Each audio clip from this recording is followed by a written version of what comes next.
So your scholar has more authority than your Allah. No. Did Allah say la ilaha illallah Muhammadur Rasulullah, or did your scholar say it? Like Did him. Allah say la ilaha illallah Muhammadur Rasulullah, or did your scholar say it? Hadith is written by your scholar. Not your Allah. Scholar is your Allah.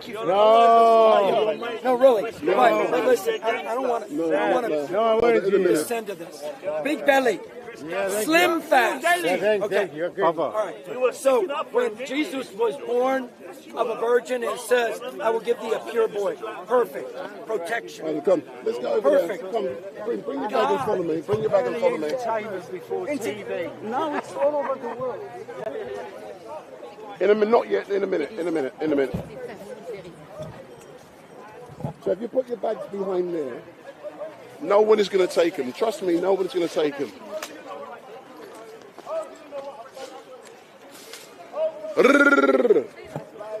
So I'm late today, man. What's happening? And I'm gonna blame a young man. No. I was over there. But let me deal with. So good evening all, or good afternoon. My name is Wendell Daniel. And welcome to Street Mike. And we are coming to you live and direct. Testing. From the regular Sunday mayhem down here at Speaker's Corner. And with me today, there's a special guest all the way from Manchester. And many of you will know him by the name of... How we doing? It's 2:12. So what's your name, sir? My name is Baraka Amouri. How are you? So Baraka who? Amouri. This guy, tell people who you are, because I never heard of you until last week. Yeah, so my name is Baraka Amouri. I'm 23. I host the Baraka Show. I'm from Manchester. I got into this movement like 4 months ago. So you following me, ain't ya? Yeah. I'm following your steps. And hopefully we can get as big as you with the investment that you've got in and the crowd that you can get together. So. But tell me something, yeah. We are going to be engaging with you during today, and I've had the chance to be with you in Manchester last week. That's right. And yesterday where were we yesterday? Tommy Robinson. So yesterday we were at one of the largest crowds that we've seen so far this year at the Tommy Robinson rally. United. Oh, Tommy Robinson. So you was at the Tommy Robinson? Yeah, I was there. I was at the rally. I was fortunate enough to have a media pass, so I got to meet. How did you get a media pass? I don't know, maybe it's the good work we've been doing the last 4 months that got us that media pass to be able to meet all these lovely individuals that we met last night. But you know what's really great? Was anyone The geezer standing next to you, he's anti-Tommy Robinson. Oh yeah? Stand there, Steve. No, come stand in, there. Steve. Come. So his name, is Atheist Steve. He's well known around the world. So Steve, the entire globe. So let me put a microphone on Steve. Yeah. Steve, yesterday over 150,000 come on, that's a wild exaggeration. That is a wild... 3,000.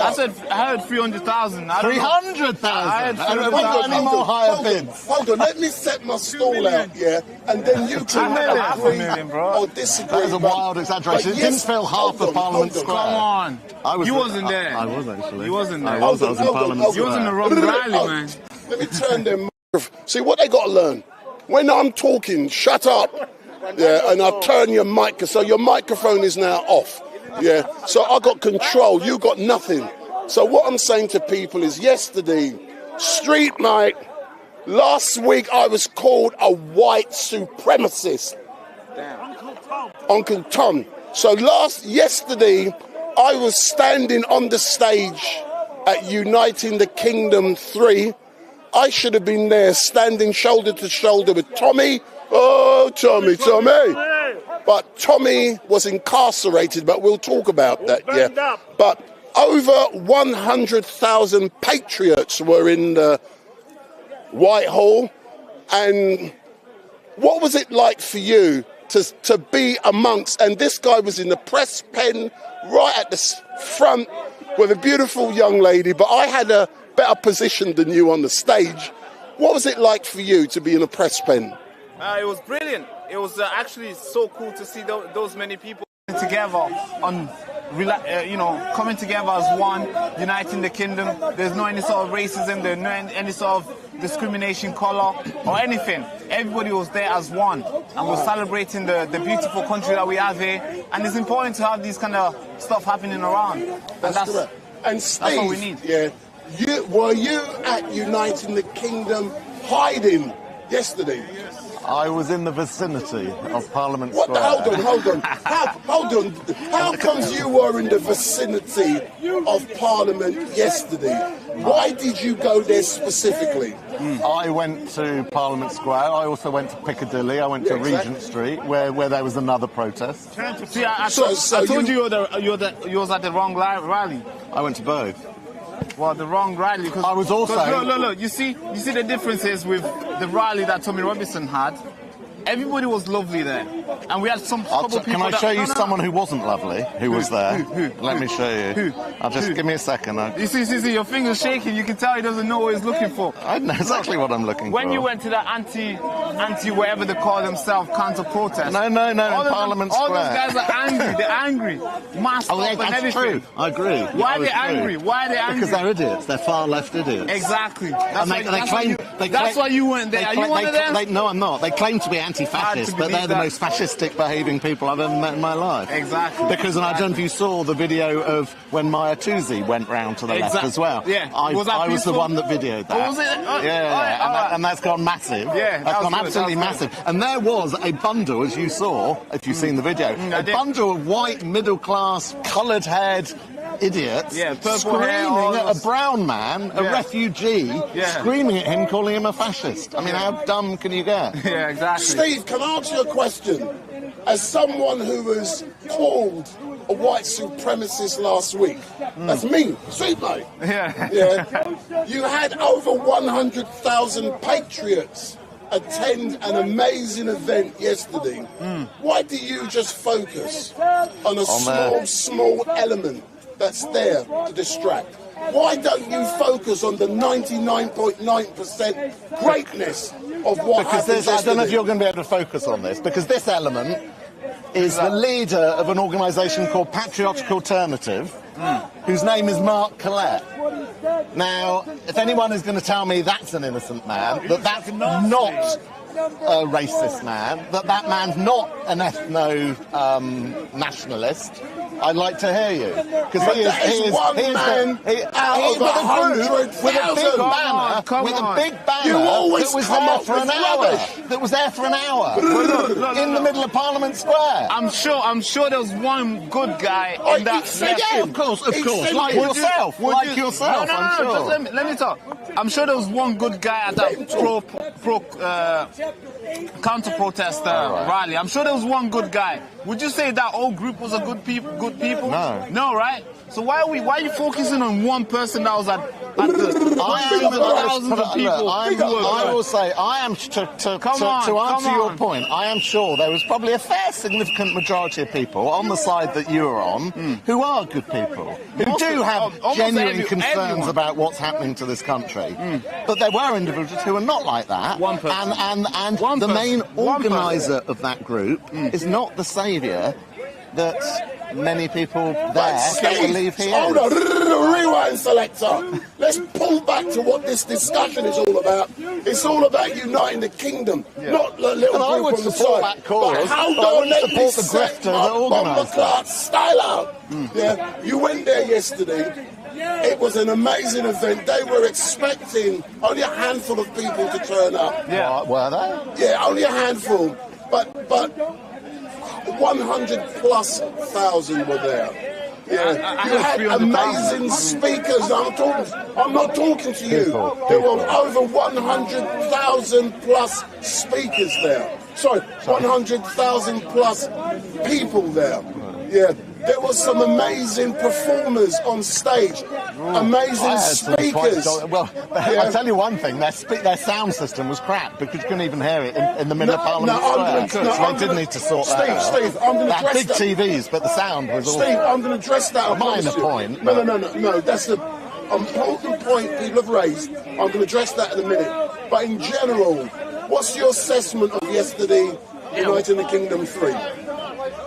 Well, there was no violence. Okay. But I didn't see any violence. I think I heard that there were 5 arrests, 3 on the Tommy side, 2 on the counter side. You see what he focuses on? Yeah. I'm just saying. That's That's 5 out of a lot of people on both sides. Let's talk about what was happening on the stage. I didn't see what was happening, and I couldn't hear it because the sound was Where were you? Where were you then? If you couldn't see anything, you couldn't hear anything. Where were you? Pretty much. Are you talking about the wrong rally that you went to? Right bang in the middle of the grass on Parliament Square. That's about where I was standing. Smoking weed. Wow. Although having said that, yes, stank of weed. Okay, so there was a lot of people smoking weed there. What do you think of the I whole wasn't thing? one of them. What do you think of the whole thing in general? What whole thing? The whole rally. What do you think of it? Was it a good thing? I mean, apart from the strapline, the title, Uniting the Kingdom. Was it not Uniting I don't really know what it was about. Did you not see black and white Educate me. What was the cause of that protest? Because it wasn't a protest. It's not. Whatever you want to call it. Protest, demonstration, celebration. What was the purpose of it? Uniting the kingdom, exactly as he says. Look, this year we've seen so many crazy stuff that's happened. We've lost 3 girls in the summer. We've seen the riots. Some crazy stuff. We've got the worst government we've had for decades and decades. And we've seen a lot of people going out there and doing silly stuff, knife crime, everything that's gone on, rape, girls, crime against girls, everything is going on, right? Last week we lost a good patriot, Peter Lynch. Right? Don't you think it's time for people to unite, come together, absolutely, and get excited? I completely agree with everything you just said. There's always a figurehead of that. That's who I have a problem with. Oh, who? Tommy Robinson. Yeah. All right, tell me, what's your problem with him? He's a grifter. Grifter from what? For money. Did he take anything from you? I'd like to think I'm not stupid enough to give him my money. So he didn't take anything from you? But he takes the money off of people. From who? Not be given. Grannies that can't afford to pay their fuel bills. Which granny has came out and said, Tommy took my money? Do you get his emails? Are you registered on any of his websites? Do you get his emails? Yes, I get his email. He's going through. Have you noticed all the begging? No. Emails? No. Everybody goes to it. Have you read Keir Starmer's donation, friend? Have you heard that? Is it a grifter? Do you get Tommy's emails? Have you heard the Labour Party Conservative? Just because there are other grifters doesn't legit. 2 wrongs don't make a right. What does that mean? The whole system is a grifter? You pay taxes. Are you getting robbed? Are you seriously comparing national taxation with Tommy Robinson's grift? Well, we are serious. Do you know where that money goes? Where does it go? Do you know how much he gets? Well, how much does he get? Well, there's no transparency. None of us know, do we? Because he never says how much he earns. So you we see all the begging emails. So you call him a beggar? We see his lifestyle. Is he forcing you to donate? We see his lifestyle. Is he forcing you to donate? We see his jet-setting lifestyle. Is he forcing you to donate? You choose to donate if you want to, right? So how's he a grifter? He's not stealing anything from you. You say he's not the definition of grift, is it? Stealing. Wow. You say he's taking money from the grammars. Which grammars came out and said, Tommy took my money? Which one? I mean, I can name a lot. Why is there no? Give the evidence. Where is the evidence?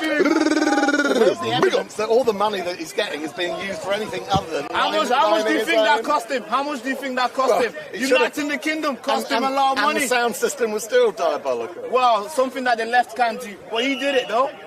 He's done it before, and lots of people have done it. And that's why it's good to raise the money to do something like that. Uniting the Kingdom. We had Asians, whites, blacks, everybody together, excited, I agree laughing, with you on all of those everybody was causes. excited.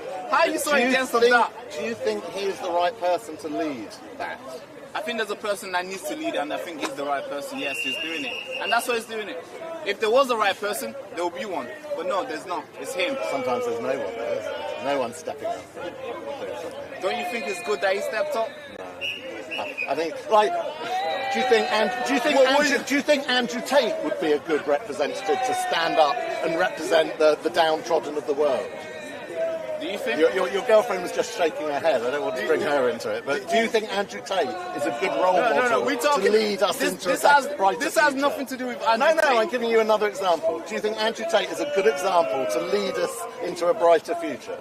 No. Right.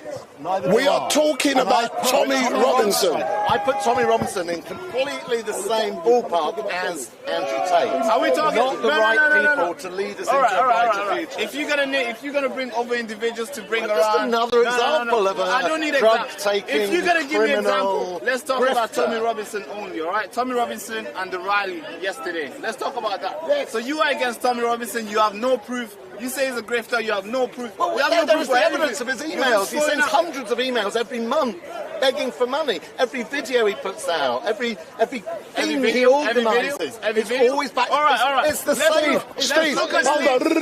The same tactic. Rebel media. I've just turned your microphones off. I'm going to ask a question.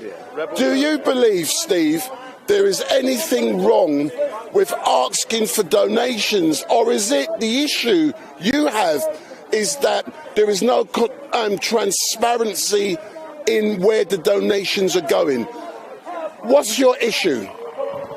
Let me turn the microphone back on. Am I back on? Am I back on? So I think the complete and utter lack of transparency and clarity is a huge issue, and I think that's because he's pocketing it all and he's living the life of Riley, as I've said to you before. Look at his jet-setting lifestyle. Look at the residences that he lives in. Look how he flies around the world. Look how he brings in all his mates on planes to where he is. Look at his clothes. Look at his children's clothes. Can I ask you something, Steve? No, Steve, no. His drug addiction. Steve. I would like you to at least bring some evidence or some proof. I remember a few years ago standing in Whitehall when he did another similar thing with a stage. He arrived, he went in the Red Lion pub, he came out and his speech was slurred. He was so high on cocaine. I'm sorry, if you know what people look like, if you know what people look like when they're cocaine addicts, you see it. You see these guys, you can't really argue with these people. You just throw out words because you can't even tell me. Well, I'm giving you my experience, my insights. You said specifically every single video that Tommy Robinson put out there is begging for money. Yes. The last video he put out there, it was uniting the kingdom. Is that begging for money? And did it not come with a line at the end of it? And here's the website to give me money. Every video he puts out is inclusive of your begging. government. Your government is My trying government. Believe me, they're not my government. I'm sure you voted Labour. I voted Brexit. I voted reform. Not only did I vote reform, I stood for reform. I stood in the general election. But listen. So you say this guy is doing this, but you have no proof to show it. You're like the BBC right now. You're just throwing stuff, but you have no proof to say it. But because there's complete lack of transparency, you don't have any proof to put the alternative. I do have. How can you prove that he's not a grifter? How can you prove that he's not a cocaine addict? How do I prove he's not a grifter? Okay, in 2021, the government, the system, they try and put him in jail. They bankrupt him. All his money through the legal process. They didn't even give him a lawyer, right? That happened in 2021. They're doing it again this year, right? Don't you think that? Can I give you an example? Is he allowed to ask donation? And if people like him do so you much... do it? Do you do the same? If I need help, and if somebody wants to help me to carry on my journalistic journey, I'll need help. You need help. I'm sure you've asked for help. Can I give you one scenario? I'm sure you've asked for help before. That is related to where we're standing now. Where? Tommy Robinson came to Speakers Wood. He's come here a couple of times. The last time he came, and it was to give a box of chocolates to Hatton Tash. When he left, as he walked down that path and reached the end of that path, the police swooped in and arrested him. Why? I'm going to tell you why. Tell me. He, at the time and subsequent, Tommy made a big thing, this is more evidence of the persecution of the state and how they're always having a go at me and there was no reason to arrest me. Do you know why he was arrested that time? I'll tell you exactly why he was arrested. Tell me. And I've heard this from the police and other sources. Because they had intelligence that there was a mob of extremist Muslims coming down Edgware Road to attack Tommy Robinson. The sole reason they took him out was for his own safety, and he knew that. They informed him of that at the time. But of course, that wouldn't support his narrative, would it? For him to admit that the police arrested me just to get me out for my own safety, to protect me from this attack that was imminent, that would not have served his grifting narrative. So of course he never mentioned it, but he knew about it. The police told him, so he lies. He lies continually in order to play the victim and in order to get money. All right, I'll let you speak. Now let me speak. If you're living in a world right now where there's a group of people who will attack you for doing something, don't you think that's a wrong place to live in? What do you mean? What do you mean by this? Why do you think you got arrested? You just said he got arrested because a lot his of own safety. A lot of Muslims were coming to. Why? Why did the Muslim try to attack him? It was bad. It was bad that they were doing that. Of course it was. Exactly. My don't point, you think a person like that is able to ask for help and get it? If you was in that situation, would you not turn around and ask me for help? That's just one scenario. What year was that? Because I've gone when would through. that have been? For me to support Tommy Robinson, I've gone through his life. Tell me what year was that in? It was before lockdown. Because I don't remember seeing this one. It was been before lockdown, so I'm guessing 2018, 2019. You're guessing. Well, So I could probably there's no concrete proof. You're guessing. Search. You're guessing. Ask any of the regulars here, and they will confirm that he came here twice. Did he come here twice? He doesn't know as well. First time he came here to read Martin Sellner's speech when Martin Sellner was not allowed in the country. The second time he came was to thank Hatun Tash with a box of chocolates. That's all fact. You're just throwing stuff. Nothing you said today was if I can stop you for a couple of seconds, for all of you who are watching, my name is Wendell Daniel and welcome to Street Mike, and we're coming to you live. I don't know that I can hear you. Live and direct from the regular Sunday Mayhem at Speaker's Corner. And today we've started by debating Tommy Robinson, Uniting the Kingdom 3. We've got a young gentleman all the way from Manchester, Barack. And we've also got Steve, the atheist. In a few moments, I'm also going to get some people who were at the event yesterday who were complaining that the sound was bad and film was too long. So we're going to talk about that. But let's go back to Steve and Barack, and they're talking about Tommy Robinson. So your microphone. So Wendell told me about you the other week, and everything I have subscribed to your channel, but I hadn't started watching your videos. But what Wendell said, you're doing a great job, and I'm not criticising you or what you're doing. It sounds absolutely fantastic, and we need more people. I think this is important to have these sort of debates where we can go out there and speak our mind. Absolutely. That's what free speech is. That's why we can go around and debate. At the end of the day, we can shake hands. I can buy a beer and you can buy me a beer. Absolutely, definitely. This is healthy. Yeah, without doubt. So, I am absolutely supportive of you and what you're doing, and it's great and it's brilliant. I'm just warning you against my perspective of that individual, Tommy Robinson. So you paint Tommy Robinson like the bad guy, but you've not actually gave me any sort of proof that this guy is the bad guy. So you said in your party reform, right? Mm-hmm. They take donations as well. Well, because they're a registered party, and they report. So that makes it okay. They don't they don't have any accountability about where the donation goes. I suppose the issue isn't the taking of money. The issue is the transparency of it. But there's no transparency if you donate to any party as well. They don't tell you where the money goes. There's no transparency. Well, there is transparency. That's a good point right there. The electoral. That is a good point right there. For example, I'm afraid you're wrong. So when I stood for election, I have to declare every penny that's donated to me, and I have to declare every penny that I spend. And that was just a war. That's so for ward election. Hold up, selector. Hold on. So there is. Hold on. Sound is good.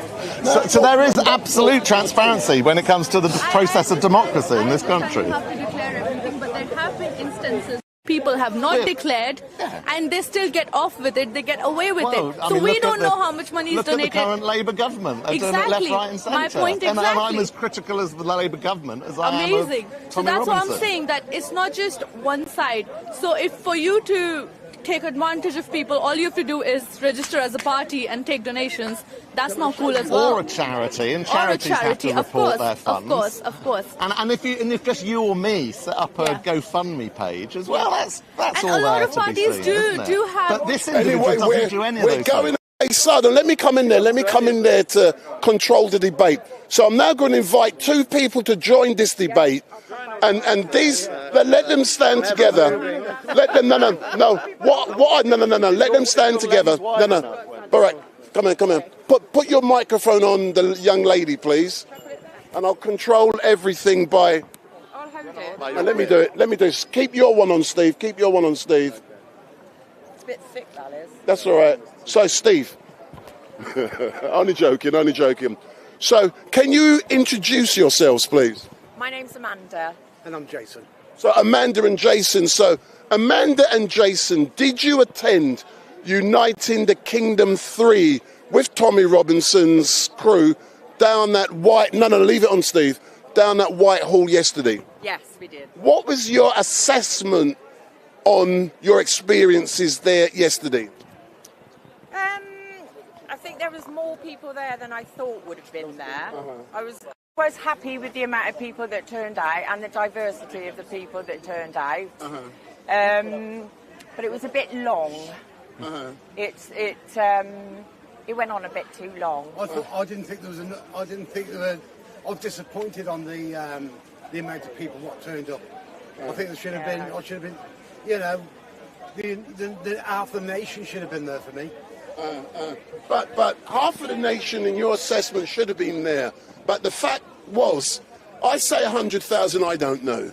That's just a number I'm just picking. So. But a lot of people were there to show solidarity. Yeah. In your assessment in general, do you think it was a good event, a bad event? I think the event was fine. You know, it was peaceful. It was, just people being angry in a polite manner about the government. And what was your assessment? I'm going to come to Steve in a moment. Yeah. What was your assessment on the fact that some of the speakers, we had a 13-year-old boy. Don't ask me his name. I've never seen such a powerful speech in my life. Yeah, he was absolutely fantastic. And I've seen him with this gentleman here. I watch him on YouTube, and he wants to be Prime Minister one day. And I think, do you know what? He's got a good chance. Yeah, but you don't have a good chance when you tell him in advance like Boris, because the system tries to block you. So you keep it quiet. But one of the things Steve raised yesterday was the sound. And there were issues, but during the long film, I was on the stage taking photographs. Yeah. And I had the opportunity during that long film to walk around and mingle with a crowd. I will admit, I had no issues walking through 20, 30,000 people. They all wanted to shake my hand, embrace me, say well done. But it's not about colour. It's not about none of that whatsoever. I don't really know. Not. I don't know where that message has come across. No, but the point being, the government are trying to divide us all. Yeah. It's not the government. It's a people above the government. But it ain't Starmer. It's people. There's a level of people running the country above that. Yeah. But we are able to prove that those people above us are talking bullshit. Yeah. But when I walked through that crowd as a black man yesterday, I didn't feel no fear. I felt zero. I walked through. I took the photographs. I did what I had to do, but the important bit was when I got down to Winston Churchill's statue, I observed and I heard the issues that people were experiencing with the sound. It kept cutting off.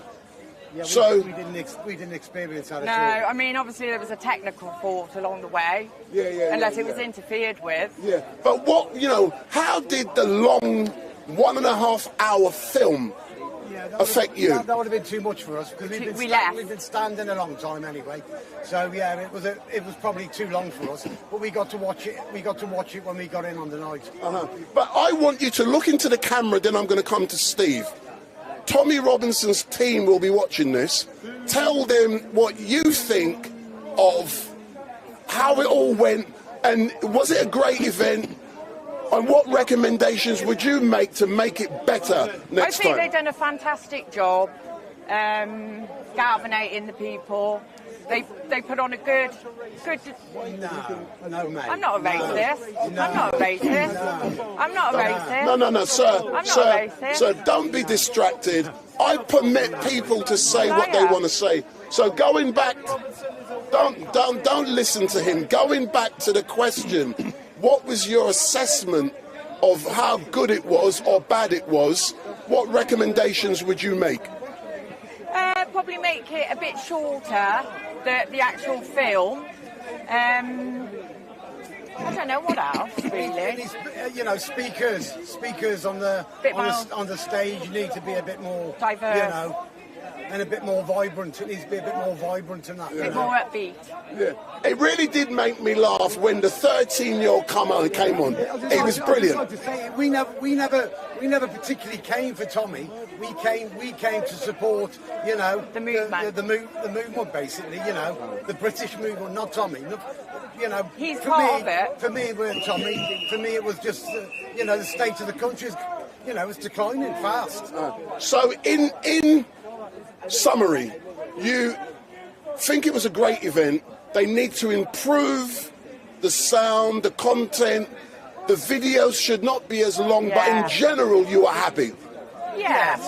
Steady. Anyways, I'd say mediocre. I'd say the day was mediocre for me. Yeah, all right then. I liked it. I was expecting. I'm now going to allow the gentleman behind me to have his say, because he knows I believe in freedom of speech. Yeah. So do not be offended by him. This is Speaker's Corner. I get called a coon, a wog, a nigger. It don't bother me. Chuck all of that at me.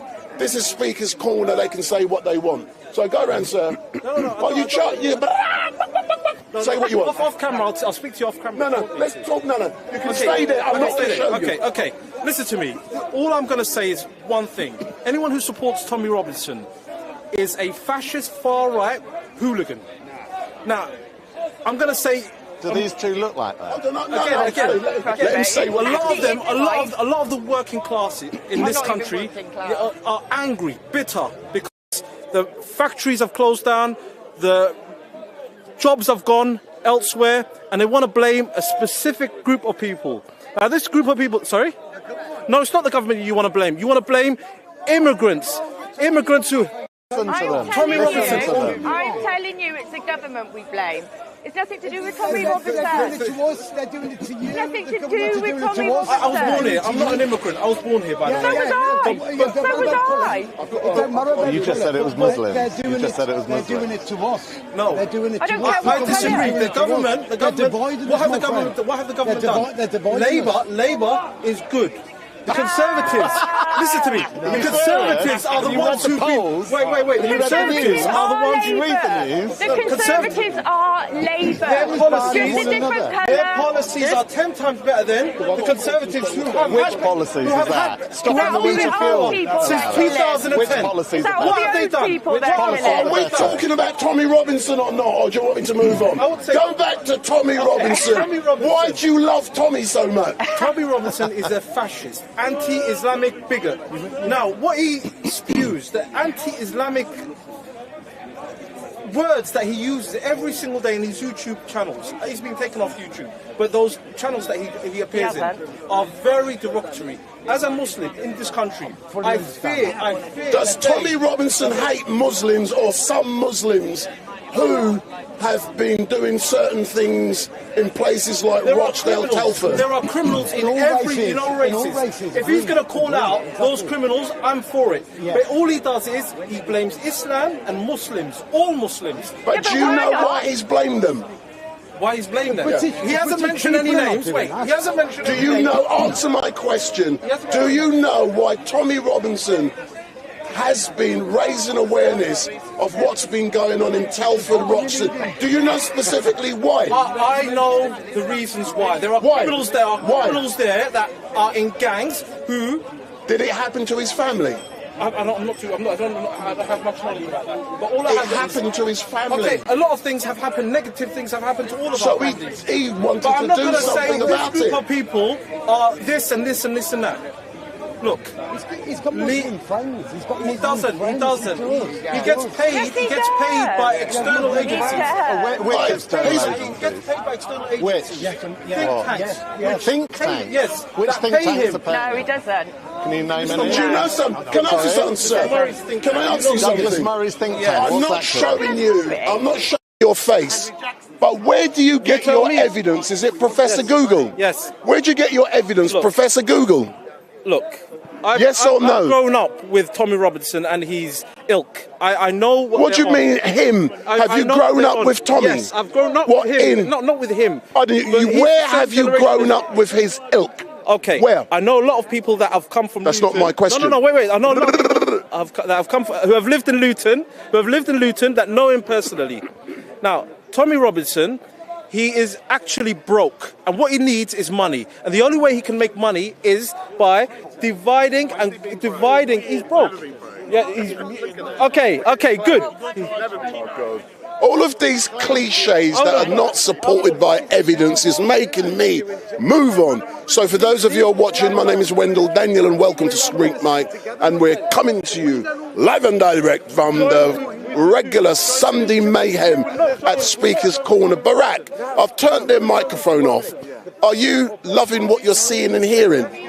It's my first time here ever, so I actually like this idea of Speaker's Corner. It's really good. The fact that everybody can come and have a conversation peacefully. It could be loud. It's not always peaceful. No? Well, boys. Sometimes fights broke out. Oh, no. But I think this is a really good idea. This is really good. And you're liking it? I'm enjoying it. I think it'll be good if I create something like this in Manchester. But one thing, these guys know me.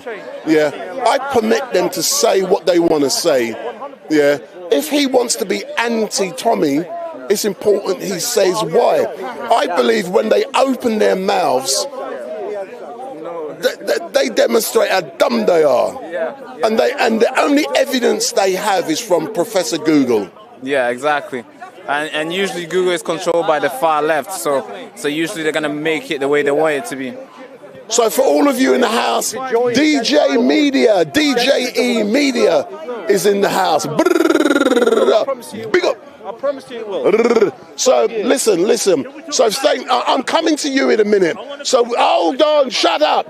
So I'm enjoying the debate so far. Have you enjoyed the discussion? Yes, Very much so. Thank you very much. Excellent. Thanks a lot. Thank you for listening. No problem. But this is Speaker's Corner. You got the right to say what you want to say. This man here, listen to him. He's a heckler. He's well known. We don't want to end up in jail. No, you won't. Big up. DJ Mead. Look at the muscles there, look, man. He's been pumping.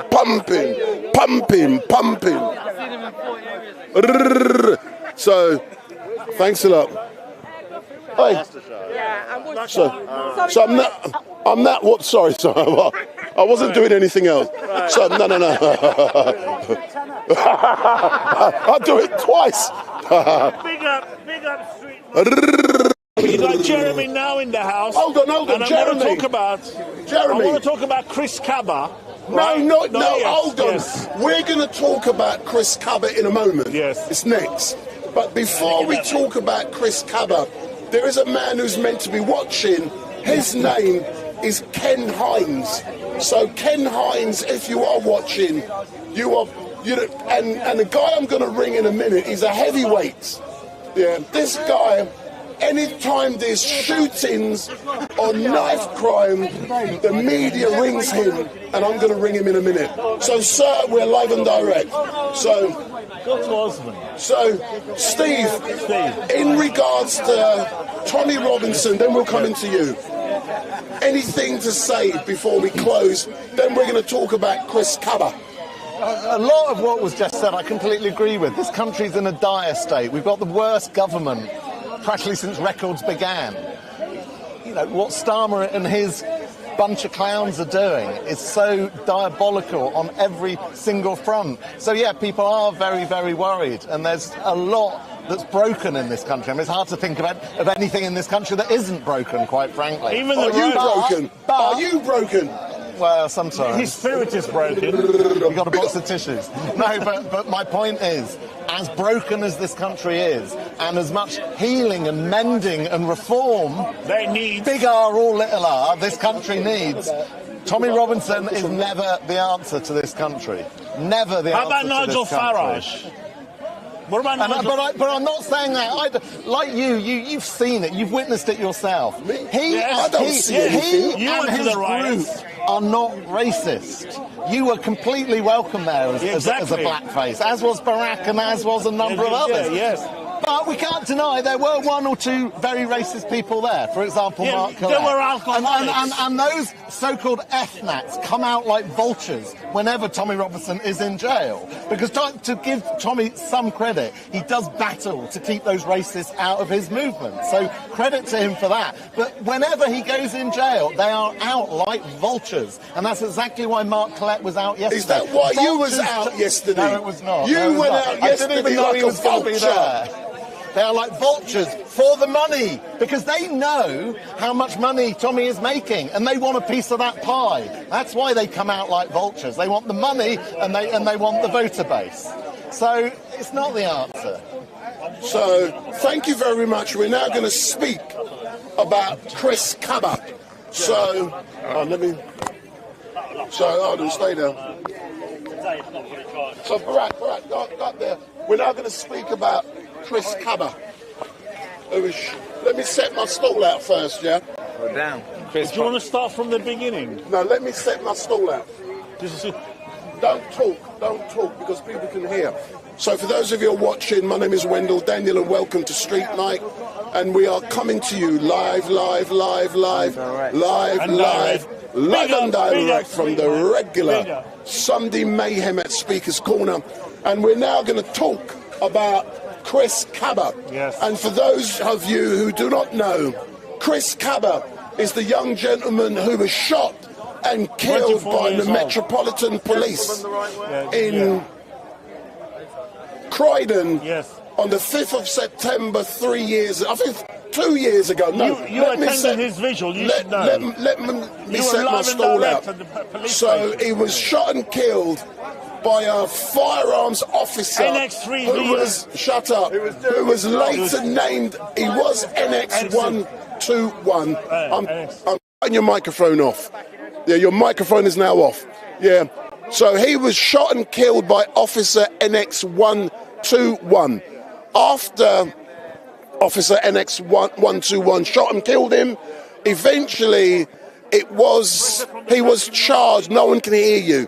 Eventually Officer NX121 was charged with murder, and eventually also his name was released, and his name is Martin Blake. So 3 weeks ago, Martin Blake stood trial for murder at the Old Bailey. And in a few moments, I'm going to be calling Ken Hines. So Ken Hines, get ready. So I attended the trial on a number of occasions, and last Monday the judge directed the jury legally in the matters they had to take into consideration, and eventually the jury went out and they returned a verdict of not guilty of murder. That's the facts.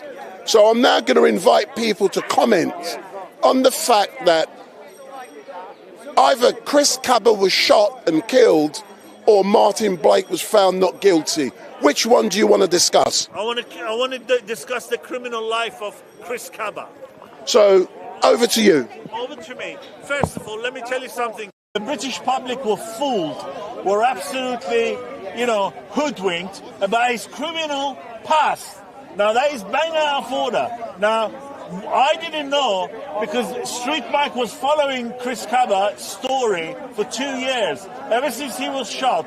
A bit like Mark Duggan in he was a bad boy, right? He was a gangster. He was killing black people.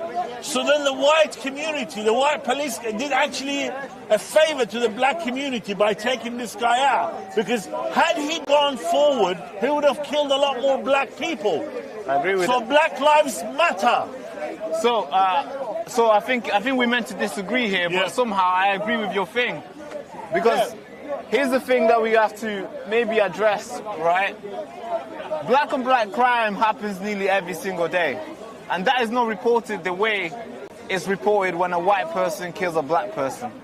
They make it seem like the next, what we call it, the next George Floyd type of situation where the Black Lives Matter thing want to run with, and every single moment that they get, they want to capitalize and make more donation and just call more harms into the street. So, if that guy was alive, he could have, the people that he would be killing is black people. I mean, the only person I have really respect for is Stephen Lawrence and his family, and the other guy who died at 9 years old he was basically stabbed in the thigh. I can't remember his name. I mean, I got respect for him. Yeah. Now,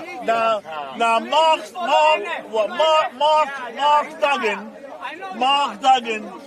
Yeah. George Floyd was also a bad boy. He wasn't an angel. He wasn't basically any asset to the black community, nor was Chris Kaba. But then we were hoodwinked. Chris Kaba's family were gagging the judicial system from releasing his criminal past for people to see that this trial is not going to be prejudiced. But to be honest with you, I think the public has the right to know that we're dealing with a gangster here. We're not dealing with an angel. Can I come in? Yeah. One thing I love about Speaker's Corner is that I believe in freedom of speech, and I permit people to say what they want to say uninterrupted. The reason I do so is because I believe in allowing you to speak uninterrupted. You make yourself look stupid, just like you did. And I'll justify why I believe. And I'll justify why I believe you just made yourself look stupid. I attended the trial, so I know what the evidence is. Your argument is the police shot and killed Chris Kaba because hold on, because he was a black man and he was a gangster. Right. Is that what you're saying? Well, we didn't know that until about That's not my 72 question. hours ago. We didn't know that. I thought he was. Yes or no? Yes or no? I think that's yes. Yeah, I think that's a yes. Yeah. In law. Yeah. You're innocent until you No, listen. In law, the issue for the court was at the time the bullet was fired. Yeah, into his head. At the time it was fired. Yeah. Was that officer in fear of his life? Yes, he was. Stop. Let me lay the stool. Was that officer in fear of his life because of that vehicle and that of his colleagues? It was nothing to do with Chris's background. It was nothing to do with if he had been in trouble before. Because if the jury knew that, their decision would have been what? Guilty. I agree. If the jury knew about Chris's background, what decision would they have arrived at on hearing all of the evidence? So if the government, everybody knew that Chris was this. No, I'm talking about the jury, not the government. This ain't nothing to do with government, what I'm talking about. See, people argue they haven't been in the court, they haven't heard the evidence, and they don't know what they're talking about. Mm-hmm. The jury had to hear the evidence. The jury made a decision based on the evidence before them. If the jury knew Chris what you're saying, if they knew all of that in advance, that he was bad or good, would that have influenced their decision-making process? Yes. So therefore, was it not best for them not to know, and they make decisions on the evidence before them, yes or no? That's correct, yes. And what decision did they make? That the officer was guilty or not guilty? Guilty. Not guilty. Not guilty. Oh, after the next trial, yeah, not guilty. Yeah. So they found him not guilty based on the evidence. Right. And that evidence they receive was nothing what you're discussing. No, but at the end of the day, we got precedents in this case. I mean, if he's killed you now, of Stephen Silcott, Mark Duggan, right? Silcott. What's about Silcott? You're struggling there. He was involved in the Tottenham riot. Bro, we lost it, so he's just won. It's okay. Yeah. It's okay. No, thank you for coming. So Silcott, what did Silcott do in Tottenham in 1984? You're more trouble now. Okay, all right. Okay, Let's talk about Silcott. Say what you want. Was Silcott not a gangster? What's the relevance? Right, but he didn't kill that police officer in Tottenham and stuck his head on a pole in the Tottenham riot. He didn't do that. That's why he went. Right. What are you talking But he still about? was a gangster. What about Mark Duggan? Was he not a drug dealer, crack dealer, gangster? I'm allowing you to talk. Yes. And you know what I'm allowing you to talk. Yeah, because you want me to hang myself here, right? You've done it a long time. You're hanging yourself. But listen. Don't you know why I'm shutting up? Yeah. I don't know much about this case, so I'm not going to make my opinion. You're too young. You don't understand Black History. It's Black History Month. You should know about Black History Month. Yeah, you should. Excuse me. Do you know this gentleman here? No, I just met him. He's from Manchester. You should know me then. Yeah. Does that give you the right is going to be the biggest YouTuber in this country. That's why I've invited him. Yeah. He already is. He's a bit like, what's his name? Mr. X TV and Contents Over Everything. COE. Contents Over Everything. Since when is Contents Over Everything a YouTuber? Other than Speaker's Rascal Corner. Yeah, exactly. So anyway, thank you very much. But stay there. Stay there. I'm now going to call. Stay there. I'm now going to call Ken Hines. Hold on. Stay there. I've turned your microphone off. I'm now going to call Ken Hines, and Ken Hines has been interviewed all week by the media because he knows, you know who I'm talking about, don't you? Hold on.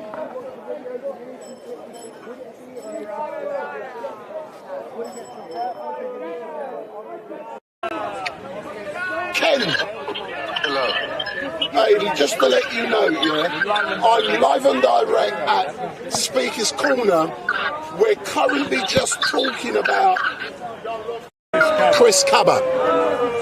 You have had the opportunity to be interviewed all week in regards to the outcome of the trial, yes or no? Yes, I have. I've done quite a number of interviews on this.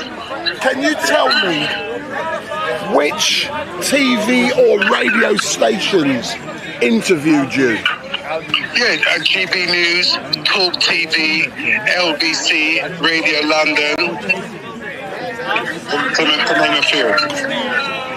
Yeah, so they interviewed you. Why? Tell me more about your background so that people know. Why did they want to talk to you about gun crime and knife crime?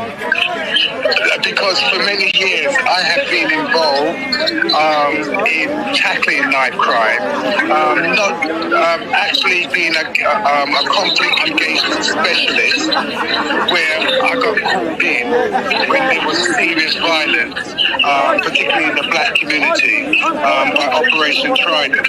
I've been a mediator.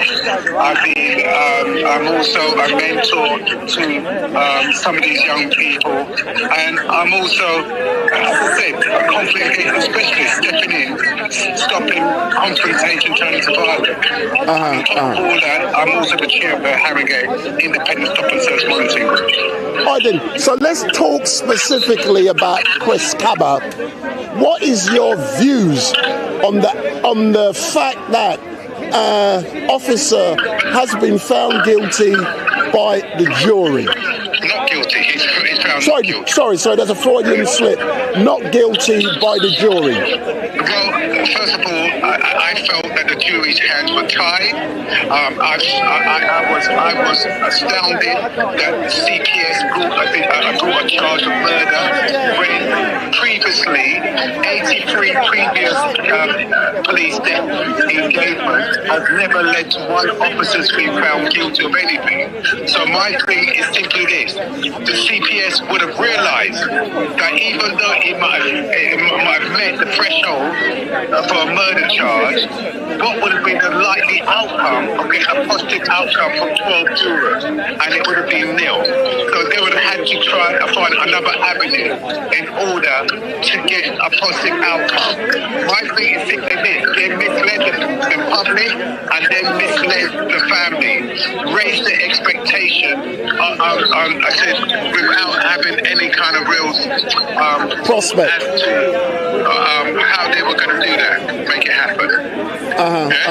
So when my only surprise was it took them as long as 3 hours to find him not guilty. I thought they'd have done that a lot quicker, right? Because once the officer had made the claim that he felt his life, his belief, his life or his colleague's life was in danger, he's met the threshold to I'm not guilty for reasonable doubt. You can't get into his head. Unlike I believe if it went down the civil route of probability, then we can start questioning what was in his head. That's what we could have done. Start questioning the reasonableness of his action or inaction. But I understand you can't do that in a criminal case. So yes, even though you had a mixed jury of 9 whites and 3 non-whites, it doesn't matter what the jury made up would have been. If they're following strictly the law, that's the only outcome they can come with. Right? My thing is, the officer acting, he openly acted. It won't be the first time he would exhibit this kind of malpractice. His colleague would be aware about his volatility and his inability to having his finger on the trigger in such circumstances. It could have been you and I in that car, and we would end up with the same result. I've seen it time and time again because I've been caught up in the police machinery. I've seen how they use it to rubbish the name of the victim. The person is no longer here to defend. You know, my thing is, if they had so much intel on I honestly believe that they knew who they were targeting, but for some reason they're misleading us to saying that they know who's in the car. Yeah. I hear you, sir. Where do you believe the family go from here?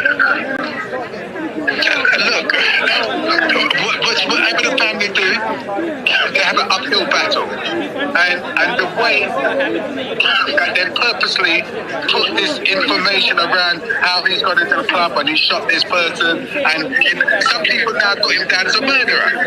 And so the family now has got to, I don't know what offence you would call it, but they've got to do something with the public to get the public back on side. Because many of the public would have been dissuaded after what was revealed after the embargo was lifted, and the way that it has now played out, like for all his sundries, that this was somebody that we should be much fearful of.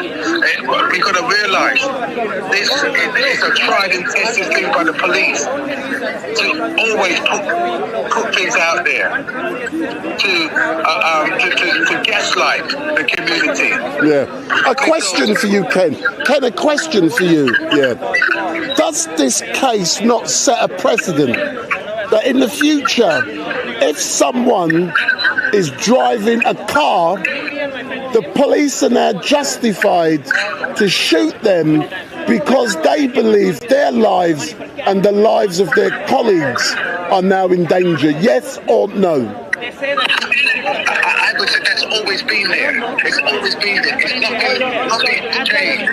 It's very similar to the Mark Duggan situation where he had a BlackBerry. So the police have got that lethal force and has got the power to back them. Now, what they've also got now is an anonymity to go with that. Because why it's so important to name and shame, to name the police who commit these acts, is that other people may come out the woodwork to tell you other things, the damning things about the police, that police nature. Yeah. Which is in this case. I hear you. Yeah. But Ken, as normal, thank you very much, and I'll call you tonight. Okay, thank you very much. Adam, thanks a lot. So the person I was just speaking to, his name is Ken. If anyone gets shot or stabbed, the police, the media, they ring Ken, and Ken is the person who gives an opinion. I know people, if the police, when they're going back to Tommy Robinson, we're told that Tommy was arrested for terrorism because he wouldn't give his mobile. Did you know that? He wouldn't give his PIN number on his mobile. You ain't getting my PIN number. I got people, man. I know people. So all I will say, Barack, come. Have you enjoyed so far Speaker's Corner? Yeah, I've enjoyed it so far. I mean, we've only been here for like a couple of minutes, maybe an hour or so, and it's been very good. Yeah. What have you learnt? I've learned that this is a place where everybody that have an opinion can come and just speak out freely. I've heard that maybe violence can happen. I've not seen any, but you can tell with the language it does happen. And it gets passionate. But yeah, it's good to have this sort of thing where you can come out here and speak, and that's what the country needs. And it's good if we can have this kind of thing happening in every single city. I think there'll be a lot more peaceful than there is today. Can I use my experience and suggest something? Yeah, of course. There's a man over there on the right-hand side called Uncle Omar. I would advise you to go and listen and engage with Uncle Omar. Right. Yeah. I like Omar, but I've banned him from my channel forever. Yeah. Because of his behaviour. I get on with Omar, but if you don't, he'll call you a coon, a wog, a nigger, all kind of stuff. But I don't care, because this is Speaker's Corner. Yeah, that's right. And he's got the right to say it. Yeah. But some of the things, I got no problem with him calling me that. But when he's running after a woman with a cucumber to saying that's what he want to do with her, he's crossed the line. Yeah, that's disgusting. Which I won't follow. You also got another man here. See, this man is just looking for no, sir, I'm busy. I'm busy. Yeah. You've got another man over there called Red Nose, Big Nose. He's over there with a red hat. He's another performer. You've got the cowboy just here. And normally after 3-4 o'clock, you've got the heavyweight Muslims. Yeah. They're normally in bed. They're out early in the, they don't come down early. But I engage with them. There's also a brother that's normally over there called Danny Shine. And he believes, Big Nose! Get Big Nose. And he believes, Big Nose! He believes, that men should not be permitted to breed. He believes that what you got under your trousers is a weapon of mass destruction. Yeah, so they're trying to do what they did to Iraq to me. It's not good, man. Hey, stay there. Wow. Hold on. Go and engage with Talk to the people. So I've only been here for an hour also, and somehow I'm taking over. Right, man. So can I just see myself on Let me turn the volume down slightly. Go, no, don't touch him. Carry on. Good. So, as you guys already know, I've said it multiple times, this is my first time at the Speaker's Corner. It was tricky to get here, because I'm not from London, I'm from Manchester. And I've been there. Oh, you're from Manchester as well? Yeah, see? Yeah, Manchester, man. Mancunian all the way. Salford is where my heart is. Listen, so, being here is actually so cool. Like, I don't know I'm sure there's some history into this. I'm going to look into this after this live. But if we can have a speaker's corner in every single big city, like Birmingham, Manchester, or Liverpool maybe, and all those kind of cities, Leicester, I think it would be really cool, where people can come together and share their opinion. Look at the crowd. There's so many things happening. There's a guy sitting there giving his opinion. There's a guy sitting there. There's so many things happening. And I think that's good. That's why the country. There's Muslims here, there's atheists here. Yeah, there's Muslim, Christians, atheists, agnostics, whatever religion you can call under the sun. There's different genders. Everybody's arguing. Everybody's sharing opinion, facts, whatever.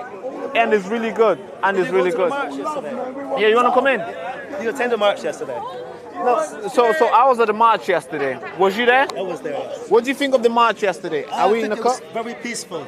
But I was offered a question. I was offered a question. Why was I there as a black person, as a person from the Caribbean? Well, why are you there? Why? You're a white person. Why were you there at that march? Yeah, because I know the fundamental values of this country, right? And that's what we stand for. That's why we have so many different religions coming here, because we offer peace through Jesus Christ, and through what we offer as peace foundations of society. Right. So we come here to represent that. Right. This country is a country of unity, and everybody here can live here as a melting pot. Yeah. And that march is to support that. Yeah. We're not here. I didn't go out there marching against. Yeah, against it.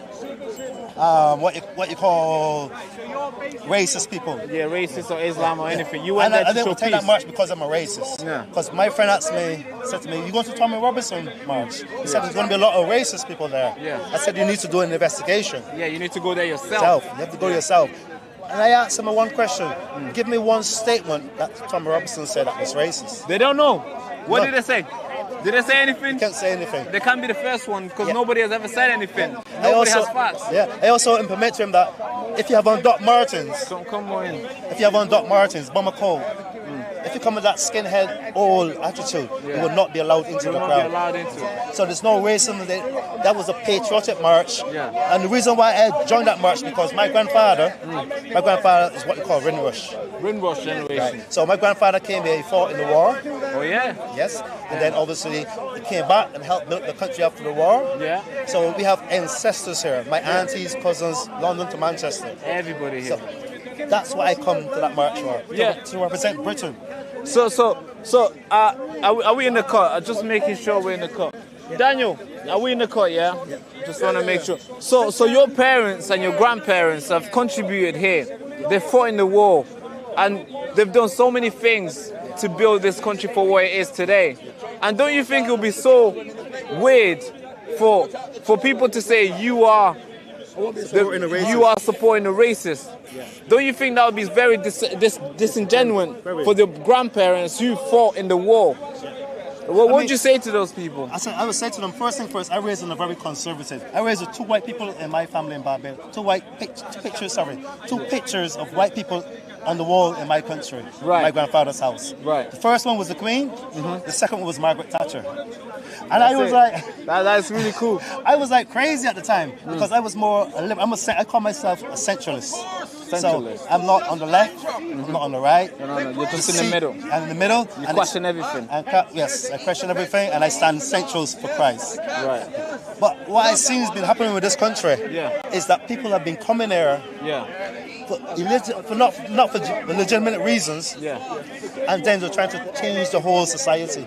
Why do you think the British government and the British people are so soft to let people walking into their country will not identify themselves, and somehow they get all these benefits for free without contributing anything? And for the sake, they don't even have any documents. Why do you think the British government is so weak and so soft to let that happen for years? My answer to that is very deep.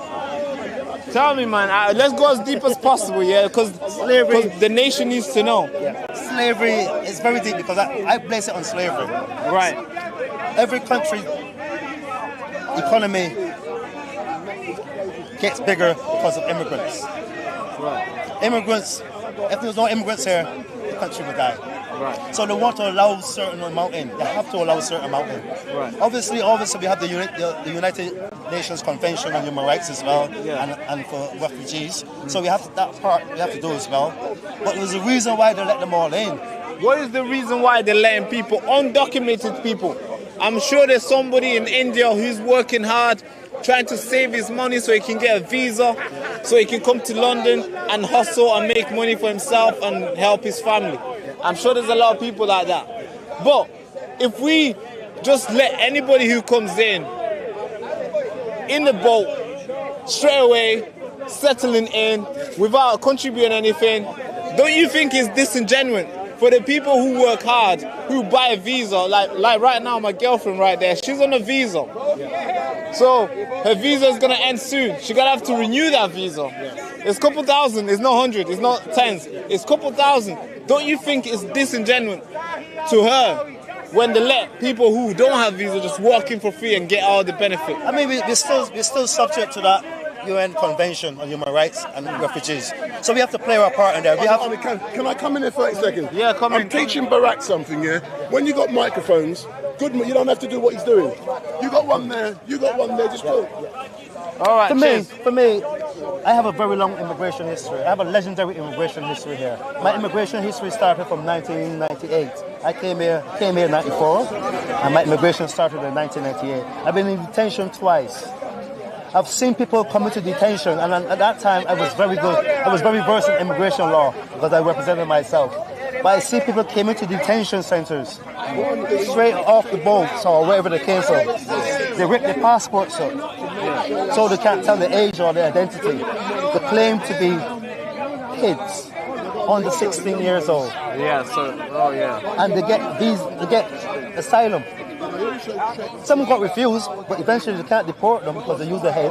And those people are coming in and, like you say, they're taking advantage of the system. They're taking advantage of our love that we're offering. Because we are offering peace to people to come here. Yeah. We don't want people to come here and try to change our society. Yeah.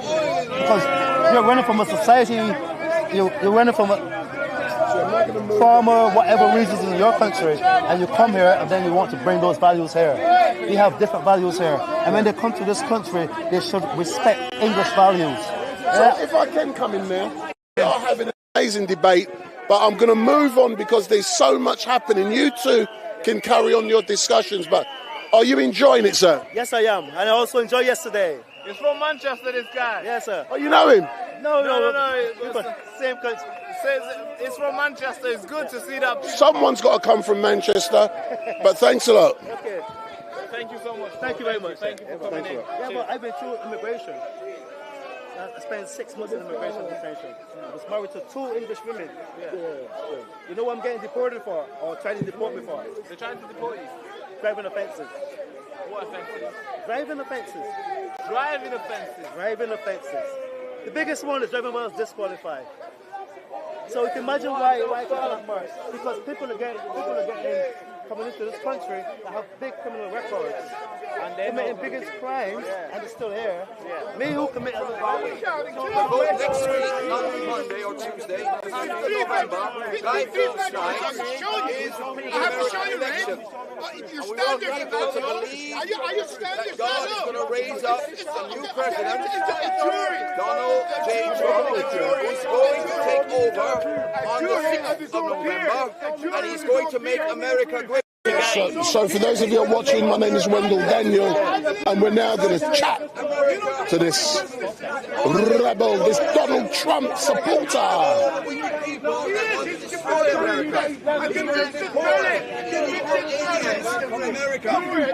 we are, we're standing for Trump, and we believe that Trump has been sent by God to help this country, not just America, but to help this country too in England, to get them on the right footing, to help Israel, to get them sorted out with this Palestinian nonsense that they committed, over a year ago? Yeah, he'll sort out the children in the playground. So that's what we're here about. You seem very passionate. Oh, yes. Do you know many friends in America who are personally affected by the election? Well, yes, my mother lives in America. You've got to react, man. So therefore she's going to be affected by the election. but I have friends in America there's a million things who going on really at are once. tired of people saying something and doing something different. That is Kamala Harris. She does not know where she wants. She doesn't know where she's going. She doesn't believe in anything. You look at her interviews. You look on her town halls. You look on everything that she has said, and there is no substance in what she says. She doesn't know what's going to happen in the next year. So we can't trust a woman that does not have the love for her country. She doesn't have that love for the country. She has an agenda to bring in communism, Marxism into America. And she doesn't care about the people, really. She only cares about her political status. So Donald Trump loves the people, and if anybody knows that, they might call him a rapist, they might call him whatever he is. They've indicted him, they've almost killed the man, but he still stands up. Fight, fight, fight. So we're standing with a man who's brave. We're standing with a man who loves America. We're standing with a man who wants the best for the people of his own country before everybody else. I like that kind of man. I wish our Prime Minister had the same attitude. So we're standing, this is an international situation. I'm not an American, but I love what he's doing, and I will promote his work. So that's my thoughts, yeah. What made you start believing and following Trump, like what he believes in? Well, you know, Trump has certain ideals. He wants, first of all, he wants to make America a country that it has the potential to be. When you see a businessman coming out of his own comfort zone to want to run, when they've asked him over 40 years ago, would he run for president? We had Oprah Winfrey. We had other people saying he should run. But as soon as he started to run, he made a lot of enemies. We know that. But he was never an enemy. The black people loved him. The Hispanics loved him. The Latinos loved him. Everybody loved Trump until he ran for president. And the Democrats put up a witch hunt against him. Decided to indict him. Decided to try and kill him. Wow. He must be a consequential president because, and I thought, you know what, I want to follow somebody because my real president is Jesus Christ. And because I follow Jesus, I look for somebody who patterns after Jesus. And you know what the closest I see at the moment? Donald Trump. He's given his life for the people. He took a bullet for the people. Jesus died on the cross for us. Donald Trump took the bullet for us. So I'm saying that's a brave man. I want to follow a man like that. Yes. Thank you very much. Thank you very much. Thank you. God bless you, sir. All right, Louis. Thank you so much. All right. Just do my thing. I'll be back in a second. We got street mic here as well. So, hold on, let me put on my mic. Oh, yes. For November the 4th. Hello. Yeah, I know. I don't want to have any luck that day. So, yesterday, you was at Uniting the Kingdom. Hold on. Yeah, no. No. No, I'll hold it. Okay, so we're doing an interview with Wendell Daniel from Street Light at the moment. So, Lewis, yesterday you was at Uniting the Kingdom. Yes. What was your assessment of how well things went? So my main sort of feeling to the whole thing, that it was completely, it seemed very peaceful because I was filming the majority of the protest on my own, interviewing a range of people from different backgrounds as well. And I felt like, from what I saw, there wasn't any trouble. However, on social media and on Twitter, you could see that at other areas, because there were counter-protests taking place, you could see there was a bit of trouble taking place. But I was there, as you know. I was on stage. Yeah. And you got there so late, I couldn't get you a press pass. Because someone asked me and I asked. And by then it was too late. Yeah, but was there anything that really jumped out at you when you were there? Like, for me, there was a 13-year-old boy, I remember his name, who got on the stage and spoke. I've never heard such a passionate speech in my life. What jumped out for you? He was probably nervous deep down, but the main sort of thing that he did, he gave it a shot, regardless. And that's what you have to do. Yeah. in regards to going forward, what does the team, the media team, need to do to improve everything? I'll rephrase the question. From a media point of view, what needs to be done to improve? It really depends, because I'm running my own channel, and obviously I take tips from people who might be better, but I look at the bigger picture and I see that I'm on my own journey with this channel. I'm interacting, or trying my best to interact with my viewers as much as possible, and that's the reason why I come down here most Sundays to cover Speaker's Corner. I'm always learning something new every day, learning new skills, new mindsets, rather than just staying sort of reserved. Yeah. Did you notice, you know I'm a live streamer, but you would have noticed that I wasn't live streaming yesterday. Do you know why I didn't? Sort of, but... Go, tell me sort of why. So, I mean, I was doing my own thing, so I didn't really concentrate too much on the others. Obviously, I was interviewing people, trying to engage, but you're doing something different to improve what you're doing, if that makes sense. Which is correct, but I argue, Bob, I'm not forgetting you. I'm not forgetting you. It's for a reason. It's for a reason. Bob, 2 seconds for a reason. Everyone was live streaming and I didn't want to live stream. I want to do something different. So let me just go to Bob and I'll come back. Thank you very much. Thank you. Bob, come forward. For a reason. All right. It's all right. I'm used to being heckled, bro. Kind of comes with the territory. So Bob, don't worry about him, dear Bob. Yesterday I was at Uniting the Kingdom 3. I was on the stage with I'm a Tommy Robinson supporter as well. And since I've arrived here, a lot of people who were at the event yesterday are coming to see you specifically, and they're asking for Bob. Why do people, Bob, love you so much? Because they're very simple. Brother, I have no answer to that question. I think it's because I'm willing to say things that a lot of people are thinking. And I'm willing to talk about a lot of issues that people want to talk about and want to air. And so I've become a bit of a lightning rod for a lot of thoughts that are out there in society. Now, some people, they ascribe to me views that I don't have, and they think that I'm on their side. Others, they understand, and they feel that I'm able to articulate in words that they don't have thoughts that they want to express but couldn't express themselves, and I think that's possibly the reason, because that tends to be what happens here at Speaker's Corner, is that it becomes it has and can become a lightning rod for the public debate that is not being had, because public debate in the UK outside of Speaker's Corner is being suppressed. I just want to introduce you to 2 people. This young gentleman here, his name is Barack. Nice to meet you, Barack. He's going to be the biggest person on YouTube in the future. Okay. So that's what I want to introduce. He's just set you up for big expectations. No, he already is. Right. He's come all the way from Manchester, and he was part of the team yesterday. Right. And I asked him to come today. Brilliant. Well, welcome to the corner, Barack. Be careful. And this is his young lady. Peace be. How you doing? But this is Bob. Everyone knows Bob. For better or worse.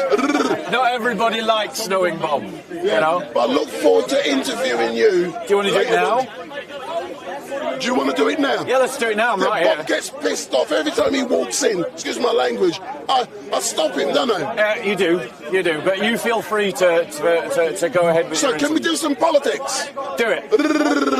Let's talk about Keir Starmer. Right. What about it? What is your views from a religious point of view on Keir Starmer's performance over the last 110 days or so? I think Keir Starmer has been one of the worst prime ministers that we've had in living memory. His honeymoon with the British public lasted all of a day, And he wants to be, it seems to me that him and the Labour Party want to be like a Trudeau-style dictatorship. They want to be a Trudeau-style kind of tyrant, and they're behaving that way in the way that they've captured our courts, captured our police, and they've politicised institutions to their own political ends. The reason why they're coming down so hard on reform voters who protested, some illegally but most legally, but the reason why they've come down so hard on them is because those are working class people that have refused to vote at Labour. And because they've refused to vote Labour, Labour is now punishing them. You know, everything that those protesters have done was done by the people in Leeds, the gypsies in Leeds. It's all right. It's just, bro, it comes with the territory. It's perfectly fine. Everyone's allowed to heckle, right? So the kind of things that we saw around the country in the anti-illegal migration protests was preceded by what happened in Leeds, but the state didn't clamp down in the same way. I've had 3 conversations with 3 police workers, 2 serving police officers of the Met Police. They've all told me independently from one another that the police are policing differently different communities. It is. Thank you very much. It is. So, for example, they're policing Muslims differently, and I'll give you an example of that. We saw during the anti-immigration protests a mob of Muslims stirred up by Nick Lowell's of Hope Not Hate, which is a hate group, stirred up to be carrying machetes and swords and knives openly in the street. The police arrested no one and have arrested no one. How is that not a criminal offence? So we've got a situation where we are being policed differently based upon which group we belong to. Do you want to ask another question, or are you asking questions? No. So, Bob, let's talk about, I'm just looking in here. Yesterday also, as you know, you've just spoken about 2-tier policing, but yesterday we had Uniting the Kingdom 3 with Tommy Robinson. Yeah. On the 1st of June, I think it was, you were on the stage, you were invited on the stage by Tommy Robinson. What is your assessment on the fact that tomorrow he is going to be in court, charged with an offence? What do you have to say? So the truth is, because there's a legal process going on with Tommy Robinson, it's very hard to commentate, because you're not allowed to commentate on live proceedings. But I think it's we don't know the details. We're not arguing the details. But I think it's sufficient for me to say that I think Tommy Robinson is a folk hero of working class English folk around the country.